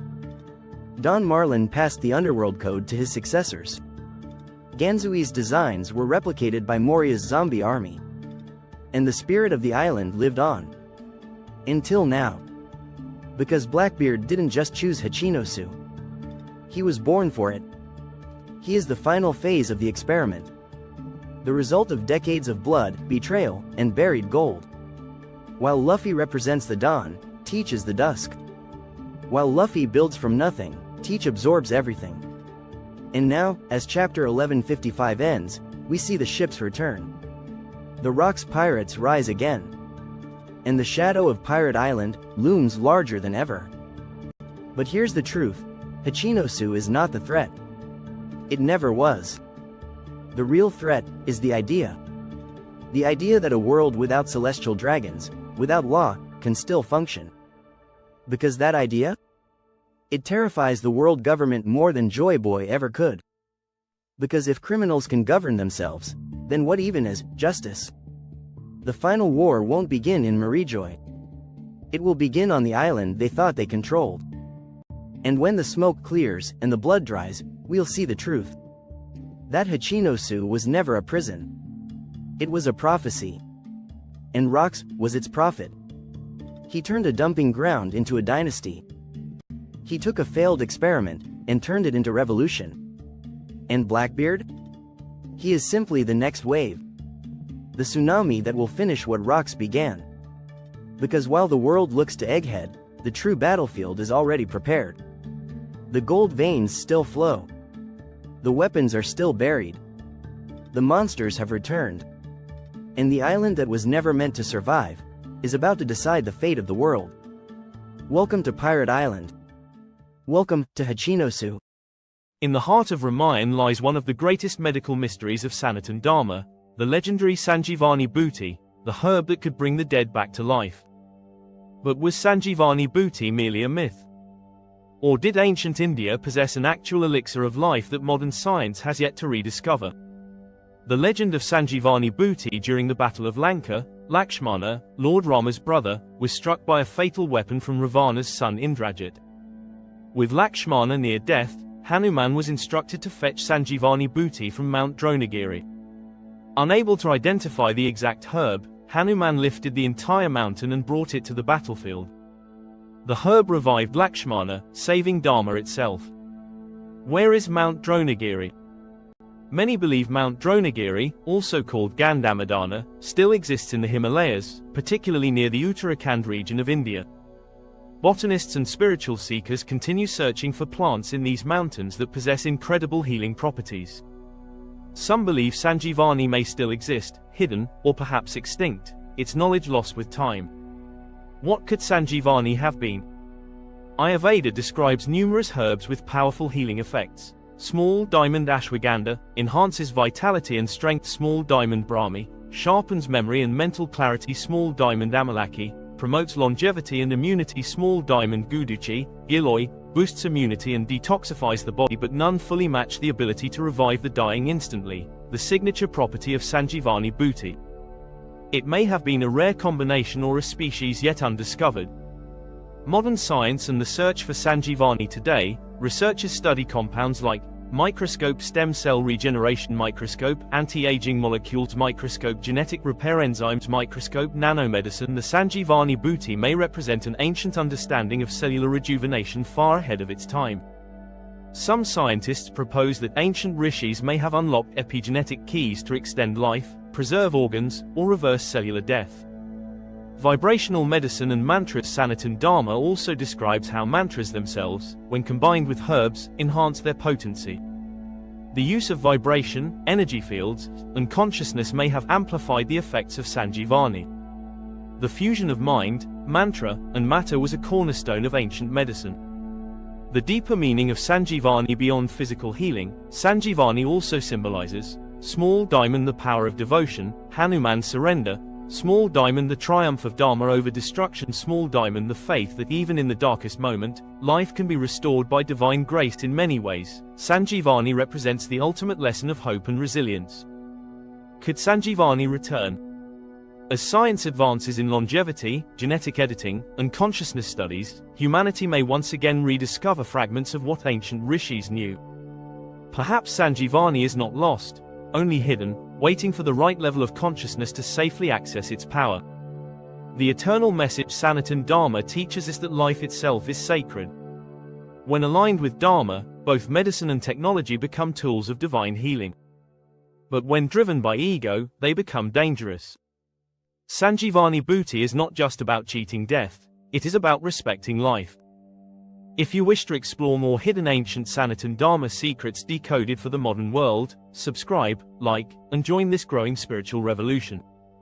Jai Hanuman. Om Tat Sat. For thousands of years, Sanatan Dharma has preserved the knowledge of mantras, sacred sound vibrations capable of influencing not only the mind, but also health, destiny, and even wealth. But are there really mantras that can manifest prosperity and power? Let's decode the most powerful ancient wealth mantras, their science, and their divine secrets. The power of mantra. The word mantra comes from two Sanskrit roots: man, mind, tra. Tool or instrument. A mantra is a tool to control, stabilize, and transform the mind's vibrational frequency. In Sanatan Dharma, it is believed that sound is not just symbolic, it carries real energy, shaping reality itself. The science behind mantras. Modern research confirms that sound waves influence the nervous system, brainwave activity, and even gene expression. Repetitive chanting restructures neural pathways, reduces stress, and activates regions of the brain responsible for focus, decision-making, and emotional regulation. The ancient rishis understood that specific frequencies, produced by precise Sanskrit phonetics, tap into universal energies. Mantras for wealth, prosperity, and success. Let us explore the most potent mantras that have been used for centuries to attract abundance. Kikap 1 Shreem Brazi. The modern wealth mantra Shreem invokes the energy of goddess Lakshmi, the goddess of prosperity. Brazi, a modern seed sound said to remove karmic financial blocks. Together, Shreem Brazi creates a powerful wealth vibration. Repeating this mantra regularly can shift one's mental and energetic frequency towards abundance. Many who practice this report improved opportunities, financial breakthroughs, and inner confidence. Kikap 2 Lakshmi Mantra Om Shreem Maha Lakshmiye Namaha. This is the classic invocation of goddess Lakshmi. Daily chanting, especially on Fridays or during full moons, aligns the seeker with the energy of prosperity, beauty, and material comfort, while promoting humility and devotion. Keycap 3 Kubera Mantra Om Shrim Reem Kleem Vitshavaraya Namaha. Kubera is the celestial treasurer of the gods. This mantra is believed to unlock stored karmic wealth and financial stability, especially for entrepreneurs, investors, and householders. Keycap 4 Kanakadhara Stotram composed by Adi Shankaracharya. This powerful stotram invokes a rain of gold, both material and spiritual. It was first used to manifest abundance for a poor devotee, invoking goddess Lakshmi's immediate grace. Keycap 5 Gayatri Mantra, ultimate inner wealth. Om Bhurbhuva Swa Tat Savitar Varenyam Bargo Devasya Dimahi Dio Yo Na Prachadayat. While not purely for material wealth, the Gayatri Mantra illuminates the intellect, the highest form of wealth being wisdom. True prosperity follows clarity of mind and pure intention. How do mantras work? Mantras work on 3 levels: small diamond vibrational frequency, physically altering the energy field of the practitioner; small diamond mind conditioning, training the subconscious mind to attract prosperity; small diamond spiritual alignment, removing karmic blocks, inviting divine grace. But chanting must be done with pure intention, proper pronunciation, consistent daily practiced. Wealth without dharma is dangerous. Sanatan Dharma always warns, wealth is a tool, not the goal. When used in service of dharma, to support family, society, and spiritual growth, wealth becomes a blessing. Misuse of wealth leads to karmic consequences and spiritual downfall. The deeper secret: internal versus external wealth. Sanatan Dharma teaches that true prosperity is not only material. Peace of mind, health, family harmony, spiritual growth, freedom from fear, these are the highest forms of wealth that sustain eternal happiness. If you wish to learn more hidden ancient Sanatan Dharma secrets decoded for the modern world, subscribe, like, and join this spiritual revolution. Om Shrim Maha Lakshmiye Namaha. Om Tat Sat. In Sanatan Dharma, all spiritual paths ultimately lead to one supreme goal: moksha, liberation. But what is moksha? Is it an escape from life, a state of bliss, or the highest realization of existence itself? Today, we decode the deepest secret of moksha, the final freedom beyond time, karma, and rebirth. The cycle of samsara. Every soul is trapped in samsara, the endless cycle of birth, death, rebirth driven by karma. Every action creates consequences that bind the soul to this wheel. Lifetime after lifetime, the soul accumulates desires, attachments, and impressions, keeping it bound to maya, illusion. What is moksha? Moksha is the end of samsara, the dissolution of ego, the merging into Brahman, the supreme absolute. In moksha, the soul no longer seeks anything. It recognizes its true nature as eternal, unchanging consciousness. The illusion of individuality. Sanatan Dharma teaches, Tat Tivam Asi. You are that. The separateness you experience, body, mind, identity, is temporary. Beneath it lies your eternal self, Sat Chit Ananda. Sat, truth, unchanging existence; Chit, consciousness, pure awareness; Ananda, bliss, absolute joy. Moksha is realizing that you have always been this. How is moksha attained? Keycap 1 Jnana Yoga, knowledge, discriminating between the real and unreal. Keycap 2 Bhakti Yoga, devotion, surrendering to the divine. Keycap 3 Karma Yoga, selfless action, acting without attachment to results. Keycap 4 Dhyana Yoga, meditation, direct experience of the self. Each path removes ignorance, dissolves desires, and reveals the self. What happens after moksha? Small diamond, no rebirth; small diamond, no desires remaining; small diamond, complete freedom from pain, pleasure, gain, or loss. Small diamond, existence merges into the infinite, like a drop merging into the ocean. Yet, consciousness remains, not as individuality, but as pure being.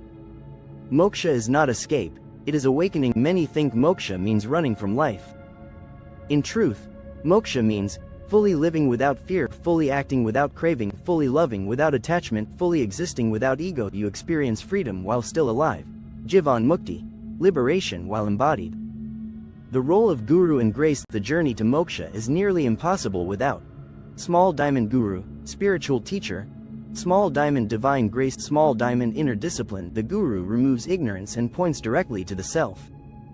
As the Upanishads declare, a guru is essential, for the eye cannot see itself without a mirror. Moksha in scientific terms. Modern physics describes Microscope, the illusion microscope, the non-existence of fixed self microscope, the holographic nature of reality. These discoveries mirror what the Rishis realized millennia ago through inner direct experience. The final secret of moksha: you do not have to achieve moksha. You are already free. Only ignorance creates bondage. Only knowledge dissolves illusion. Moksha is not somewhere far away, it is your natural state right now. As Adi Shankaracharya proclaimed, I am not the body, mind, or ego. I am pure, infinite consciousness, ever free, ever blissful. If you wish to continue unlocking more Sanatan Dharma secrets decoded for the modern world, subscribe, like, and join this spiritual revolution. Om Tat Sat. Om Namah Shivaya. Among all the divine weapons of Sanatan Dharma, none is as mysterious, powerful, and feared as Sudarshan Chakra, the spinning disc of Lord Krishna. But what was the real nature of Sudarshan Chakra? Was it a simple weapon, or a symbol of cosmic power far beyond human understanding? The origin of Sudarshan Chakra means, Su, good, auspicious, darshan, vision or sight. It represents the supreme vision of Dharma, cutting through illusion and restoring cosmic order. According to the Vishnu Purana, Vishvakarma, the celestial architect, crafted Sudarshan Chakra using the sun's core energy, making it a weapon of absolute power and precision. The nature of Sudarshan Chakra: it spins at unimaginable speeds, moves across dimensions, time, and space, always returns to the hand of the wielder, responds to mental command, requiring no physical launch. It is not simply a flying disc, but an intelligent, conscious energy weapon governed by Dharma. Symbolism of Sudarshan Chakra: 1 keycap emoji, time, Kala, the spinning wheel represents the unstoppable flow of time, the destroyer of all attachments. 2 keycap emoji, order, Dharma, it cuts through a Dharma, restoring balance to the cosmos. 3 keycap emoji, consciousness, like the mind, constantly revolving but centered in awareness. 4 keycap emoji, universal law, karma's action-reaction, what you send out, returns.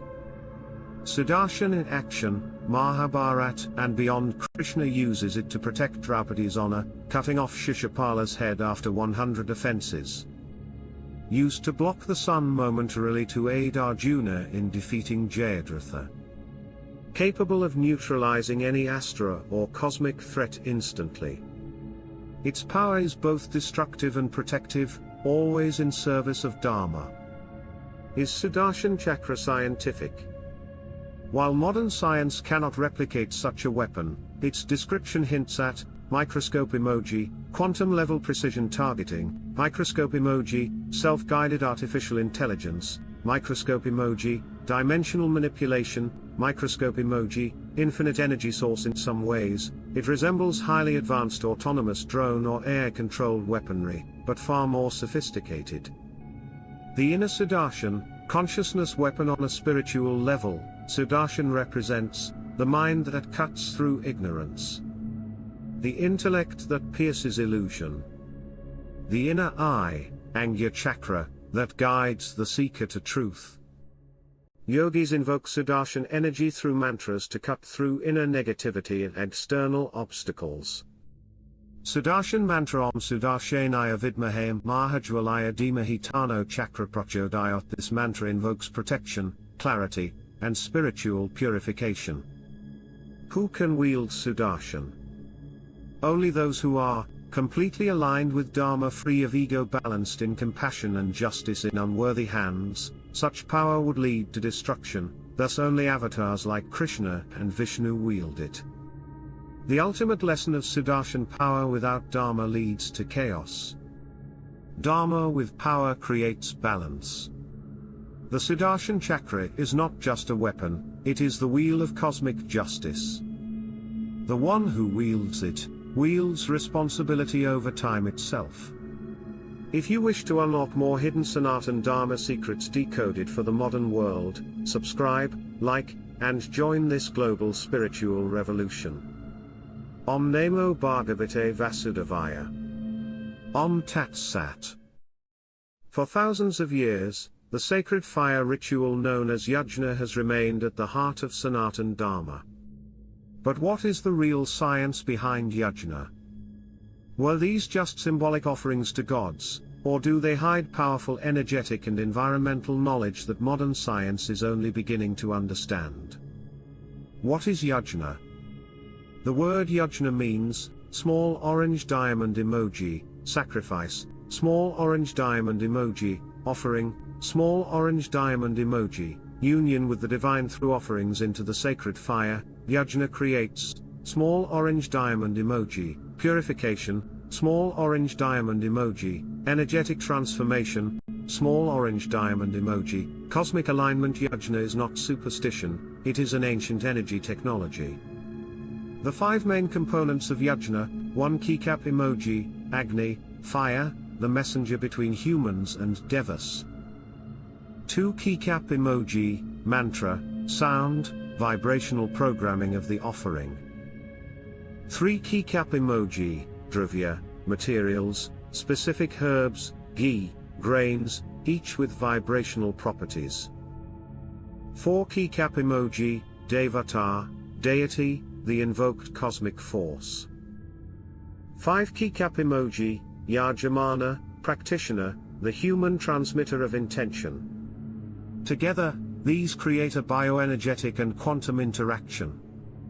The vibrational power of mantras. Sanskrit mantras are not just words, they are sound codes. Each syllable generates specific frequencies that affect both the environment and the human energy field. Science now confirms that sound vibrations, microscope emoji, alter brainwaves, microscope emoji, restructure water molecules, microscope emoji, influence DNA expression, microscope emoji, modify electromagnetic fields. The science of Agni, fire as a transformer, fire emoji, fire breaks down matter into subtle elements. Fire emoji, releases aromatic medicinal particles into the air. Fire emoji, purifies bacteria and viruses in the environment. Fire emoji, creates negative ions that improve air quality. Modern air purification systems mimic these natural properties. The Rishis mastered this science long ago. The ingredients, ancient biochemistry. Common yajna ingredients include ghee, purifies and nourishes air; camphor, antiseptic; frankincense, reduces anxiety; sandalwood, calming aroma; medicinal herbs, neutralize toxins; grains and fruits, symbolize abundance; the vaporized molecules benefit; small orange diamond emoji, human respiration; small orange diamond emoji, atmosphere cleansing; small orange diamond emoji, subtle energetic purification. Ayurveda and modern aromatherapy both reflect this same knowledge. The cosmic purpose of yajna. Yajna sustains the balance between humans, nature, devas, cosmic intelligences. As the Bhagavad Gita says, yajna sustains the devas sustain humans. Thus, cosmic harmony is maintained. Without yajna, physical or internal, ecological and spiritual disharmony increases. Yajna and environmental science. Ancient yajnas reduced air pollutants, neutralized bacterial infections in communities, strengthened collective mental peace. Modern experiments in India have shown that large-scale Agnihotra, sunrise-sunset yajnas, reduce local air pollution levels and promote environmental health. Yajna's inner spiritual technology. The ultimate yajna happens inside you. Fire emoji, ego is offered into the fire of knowledge. Fire emoji, desires are surrendered to higher consciousness. Fire emoji, attachment is burned to reveal the self. This inner yajna leads to moksha, final liberation. Why yajna is still powerful today in times of personal crisis, natural disaster, energetic blockages. Yajna helps realign individual, community, and planetary energy fields. The fire carries prayers not just to devas, but to the core vibrational fabric of existence. The eternal secret yajna teaches us, small orange diamond emoji, nothing exists in isolation. Small orange diamond emoji, giving is receiving. Small orange diamond emoji, purity of intent transforms even the smallest offering into divine union. When done with faith, knowledge, and humility, yajna unlocks energies far beyond material comprehension. If you wish to unlock more hidden Sanatan Dharma secrets decoded for the modern world, subscribe, like, and join this growing spiritual revolution. Om Tat Sat. Om Agni Namah. For thousands of years, the sacred fire ritual known as yajna has remained at the heart of Sanatan Dharma. But what is the real science behind yajna? Were these just symbolic offerings to gods, or do they hide powerful energetic and environmental knowledge that modern science is only beginning to understand? What is yajna? The word yajna means, small orange diamond emoji, sacrifice, small orange diamond emoji, offering, small orange diamond emoji, union with the divine through offerings into the sacred fire. Yajna creates, small orange diamond emoji, purification, small orange diamond emoji, energetic transformation, small orange diamond emoji, cosmic alignment. Yajna is not superstition, it is an ancient energy technology. The 5 main components of yajna: 1 keycap emoji, Agni, fire, the messenger between humans and devas. 2 keycap emoji, mantra, sound, vibrational programming of the offering. 3 keycap emoji, dravya, materials, specific herbs, ghee, grains, each with vibrational properties. 4 keycap emoji, devata, deity, the invoked cosmic force. 5 keycap emoji, yajamana, practitioner, the human transmitter of intention. Together, these create a bioenergetic and quantum interaction. The vibrational power of mantras. Sanskrit mantras are not just words, they are sound codes.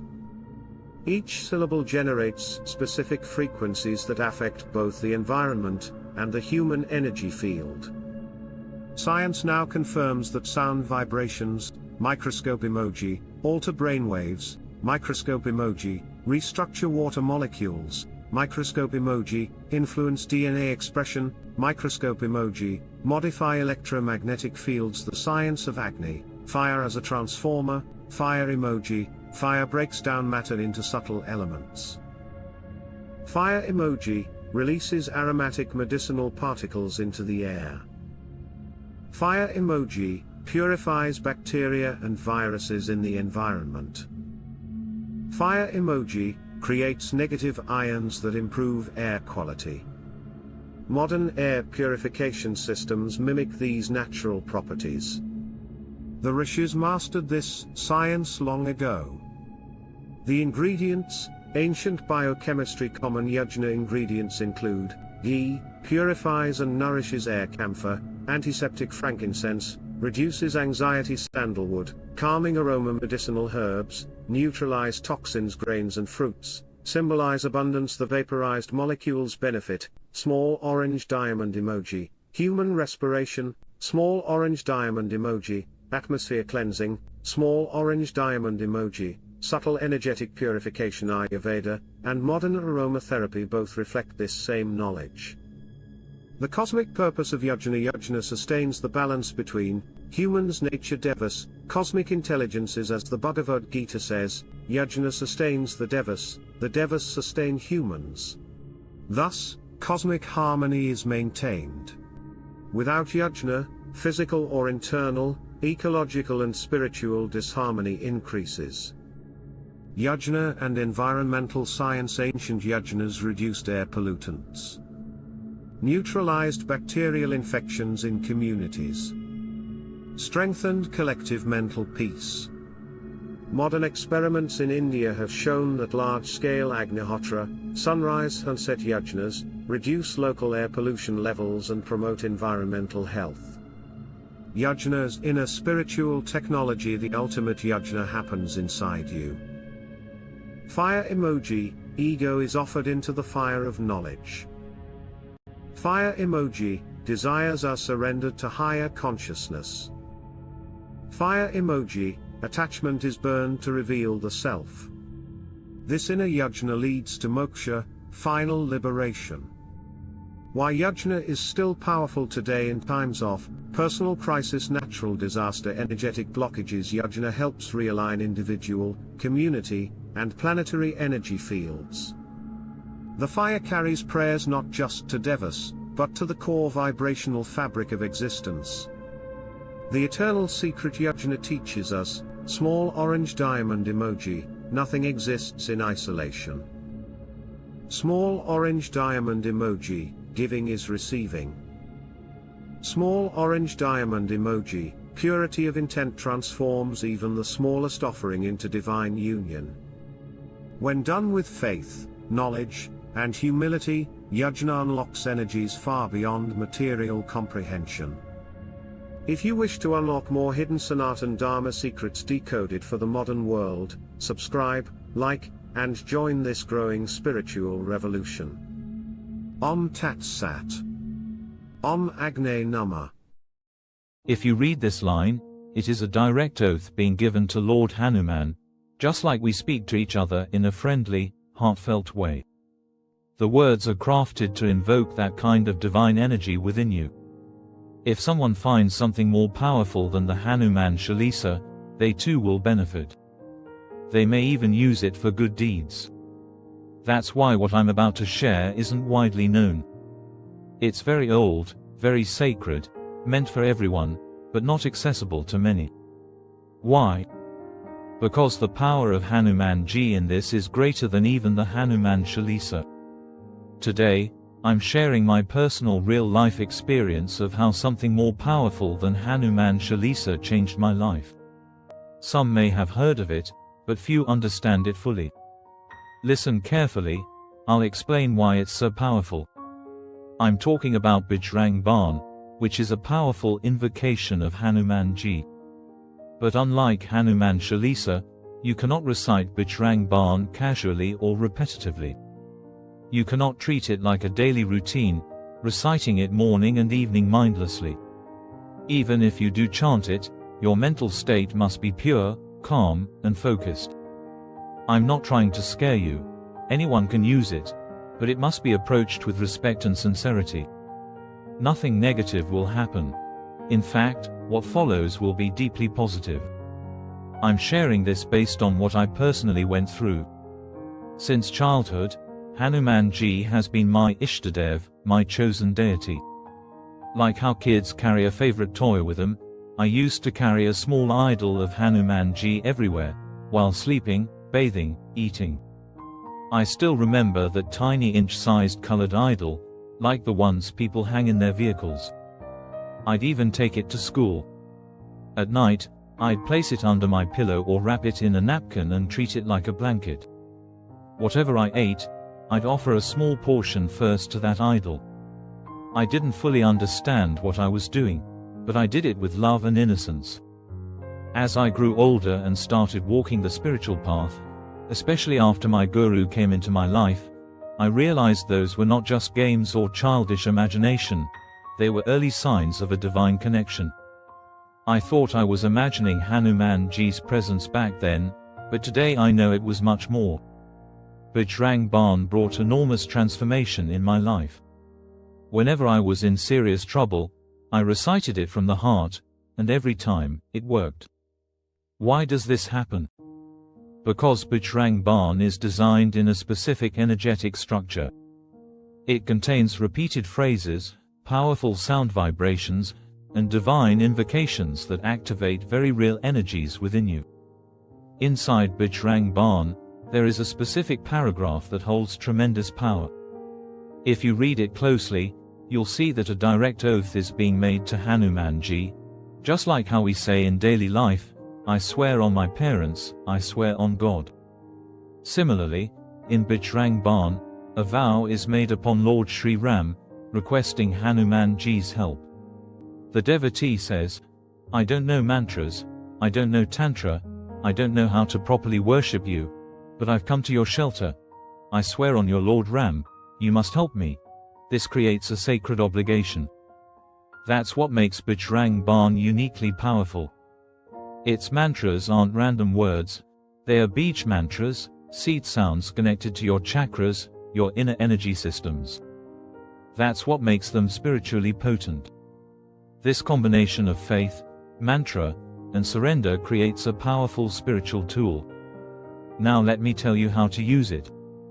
Recently, I shared a Hanuman shloka on Instagram, a short verse that should be chanted before reciting Hanuman Chalisa or Bajrang Baan. This preliminary mantra activates Hanuman Ji's presence, making whatever you chant next 10 times more effective. In Sanatan Dharma, all powerful mantras begin with Om, it is the king of sound vibrations. When chanting Hanuman Chalisa or Bajrang Baan or any Hanuman-related recitation, always begin with a proper invocation mantra. Here are 2 options you can use. Om Hanumate Nama. This is Hanuman Ji's Maha Mantra, just like Lord Shiva has Om Triambakam Yajamahe. Another is a lesser-known mantra I personally use, which I feel deeply resonates with my energy and body. If you chant with awareness, you'll notice your chakras begin to vibrate and respond. It may take time, but the effect is real. The second mantra, which includes Raghunath Kirtan Master Kan Jalam Vas Pawa, is also deeply effective.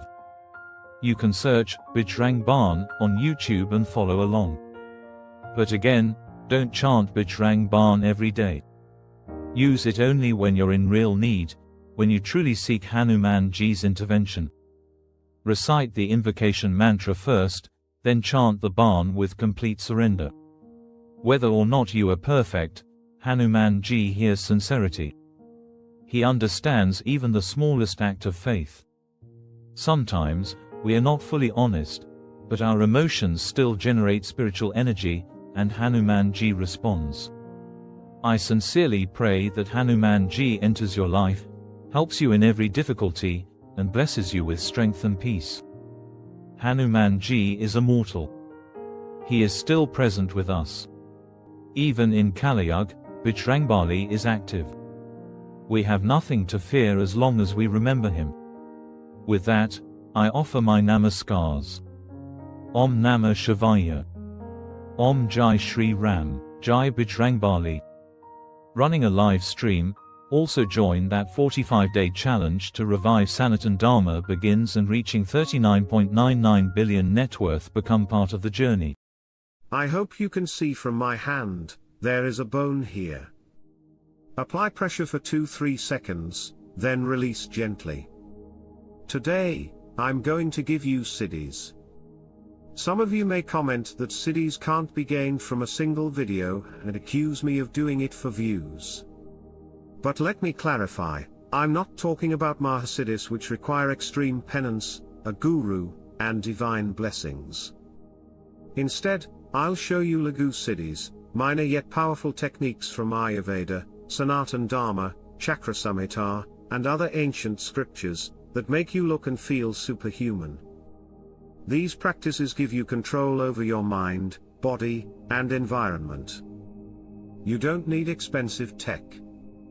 Our scriptures already gave us what modern science is rediscovering, like how smartwatches monitor your heart. Ayurveda already knew these techniques.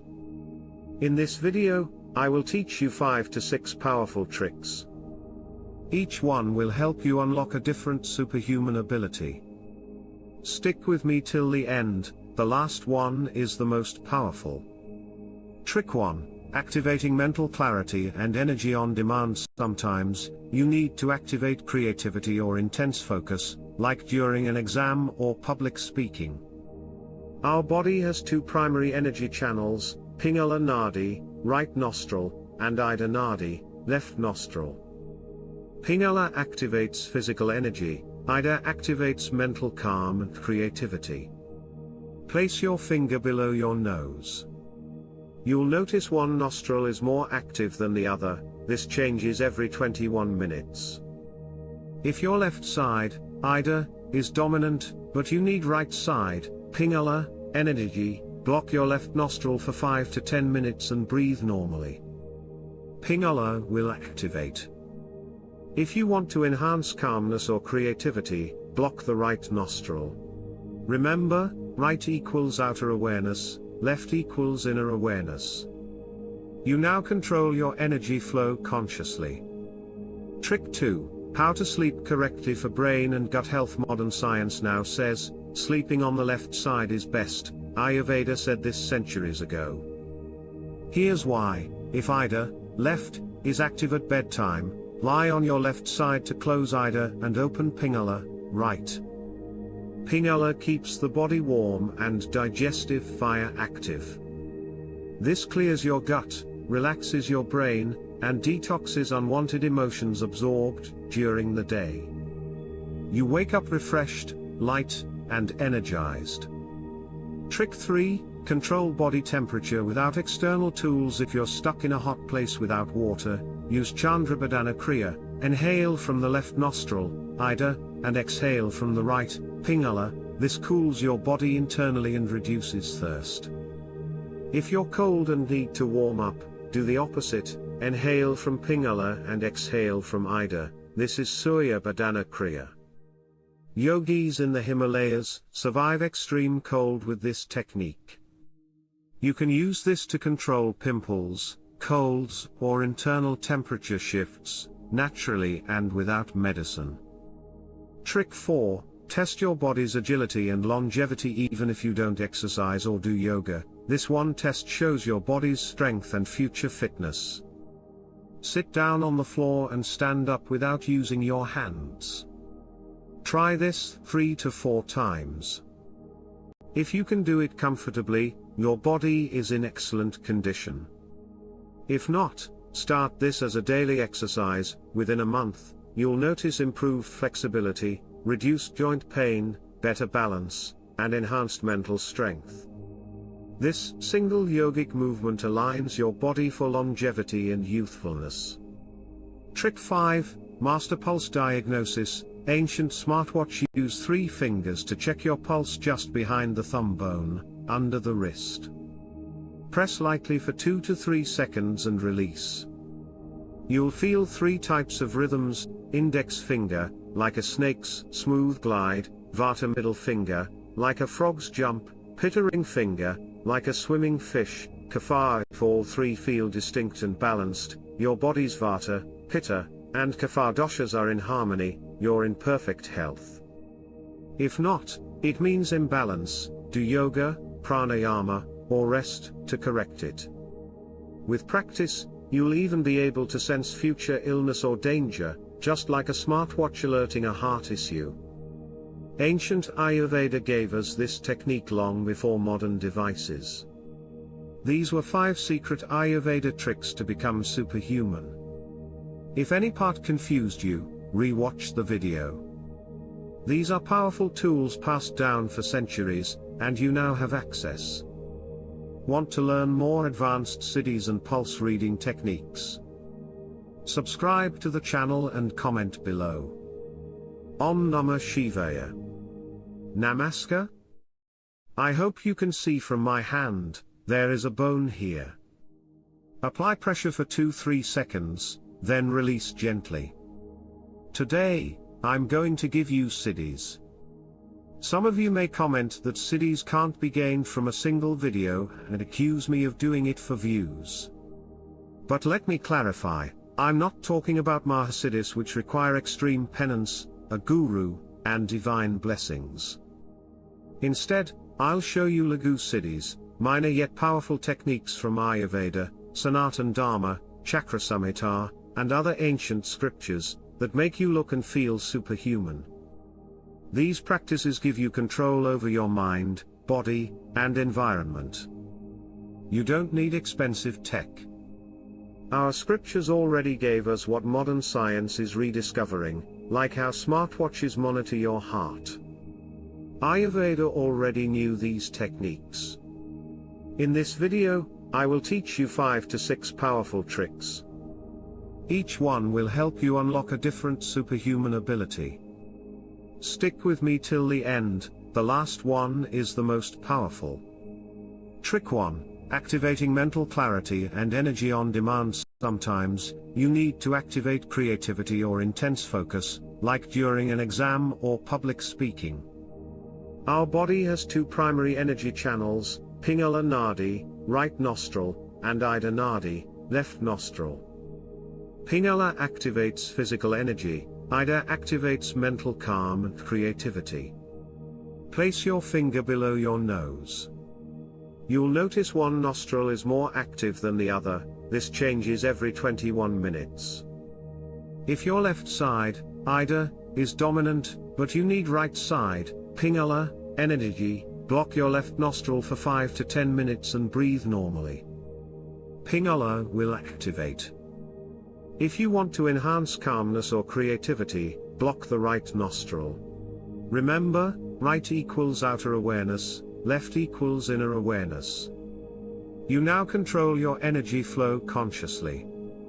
Trick 2. How to sleep correctly for brain and gut health. Modern science now says, sleeping on the left side is best. Ayurveda said this centuries ago. Here's why. If Ida, left, is active at bedtime, lie on your left side to close Ida and open Pingala, right. Pingala keeps the body warm and digestive fire active. This clears your gut, relaxes your brain, and detoxes unwanted emotions absorbed during the day. You wake up refreshed, light, and energized. Trick 3. Control body temperature without external tools. If you're stuck in a hot place without water, use Chandrabadana Kriya. Inhale from the left nostril, Ida, and exhale from the right, Pingala. This cools your body internally and reduces thirst. If you're cold and need to warm up, do the opposite. Inhale from Pingala and exhale from Ida. This is Surya Badana Kriya. Yogis in the Himalayas survive extreme cold with this technique. You can use this to control pimples, colds, or internal temperature shifts, naturally and without medicine. Trick 4. Test your body's agility and longevity even if you don't exercise or do yoga. This one test shows your body's strength and future fitness. Sit down on the floor and stand up without using your hands. Try this 3 to 4 times. If you can do it comfortably, your body is in excellent condition. If not, start this as a daily exercise. Within a month, you'll notice improved flexibility, reduced joint pain, better balance, and enhanced mental strength. This single yogic movement aligns your body for longevity and youthfulness. Trick 5. Master Pulse Diagnosis. Ancient smartwatch use 3 fingers to check your pulse just behind the thumb bone, under the wrist. Press lightly for 2 to 3 seconds and release. You'll feel 3 types of rhythms: index finger, like a snake's smooth glide; Vata middle finger, like a frog's jump; Pitta ring finger, like a swimming fish; Kapha. If all 3 feel distinct and balanced, your body's Vata, Pitta, and Kapha doshas are in harmony, you're in perfect health. If not, it means imbalance. Do yoga, pranayama, or rest to correct it. With practice, you'll even be able to sense future illness or danger, just like a smartwatch alerting a heart issue. Ancient Ayurveda gave us this technique long before modern devices. These were 5 secret Ayurveda tricks to become superhuman. If any part confused you, re-watch the video. These are powerful tools passed down for centuries, and you now have access. Want to learn more advanced siddhis and pulse reading techniques? Subscribe to the channel and comment below. Om Namah Shivaya. Namaskar. Among all epics of Sanatan Dharma, none is as vast, complex, and eternally relevant as the Mahabharata. But is Mahabharata simply a war story, or is it the ultimate guide to life, dharma, and inner mastery? Let's decode the timeless wisdom hidden inside this colossal spiritual scripture. Mahabharata, the story beyond stories, 100,000 verses, 18 parvas, books, millions of characters and sub-stories. It is not just a war between Pandavas and Kauravas. It is the battlefield of the human soul, constantly fighting between Dharma and Adharma, truth and illusion. Every character is a reflection of a small diamond Arjuna, the confused seeker torn by emotion, small diamond Krishna, the divine teacher guiding toward higher truth, small diamond Duryodhana, the ego driven by ambition and greed, small diamond Bhishma, duty bound but trapped in attachment, small diamond Draupadi, the soul enduring trials of destiny, small diamond Karna, the struggle of loyalty versus morality. These characters live within every human mind, playing out daily. The battlefield, Kurukshetra, is inner life. Kurukshetra is not just a place, it represents the battlefield of the human mind, the war between higher and lower self, the daily struggle between duty, desire, and dharma. Every choice you make is your own. Mahabharat. The Bhagavad Gita, the heart of Mahabharat. In the midst of battle, Krishna delivers the Gita to Arjuna, the supreme manual of small diamond action without attachment, Karma Yoga, small diamond inner mastery, Jnana Yoga, small diamond pure devotion, Bhakti Yoga, small diamond meditation, Jnana Yoga. The Gita is not philosophy, it is spiritual technology. It teaches how to control the mind, balance emotions, align with cosmic dharma. No matter the century, the Gita remains eternally relevant. Mahabharat is a map of dharma. The epic shows the complexity of real dharma. Dharma isn't always black and white. Duty often conflicts with personal emotions. Even righteous people fall to attachment. Even villains may carry certain virtues. Mahabharat teaches us balance, not rigid rules, but wise action based on time, place, and person. Modern science parallels the Mahabharat mirrors. Microscope psychology, inner conflict and subconscious, microscope leadership ethics, Bhishma, Yudhishthira, Krishna, microscope political strategy, warfare, diplomacy, law, microscope quantum choice theory, multiple timelines based on actions. It is as much about spiritual evolution as it is about statecraft. The ultimate purpose of Mahabharat to prepare the soul for higher consciousness, to awaken self-mastery, to show that external victory means nothing without internal victory. As Krishna says, Adhad Atman Atmanam. The soul must uplift itself by its own disciplined mind. The secret that few understand: Mahabharat is not history. Mahabharat is not mythology. Mahabharat is you. Every moment of your life echoes the choices faced by Arjuna, Karna, Duryodhana, and Yudhishthira. The war never ends, but Dharma always gives you the chance to choose the right path. If you wish to continue unlocking Sanatan Dharma secrets decoded for the modern world, subscribe, like, and join this global spiritual revolution. Om Tat Sat. Jai Shri Krishna.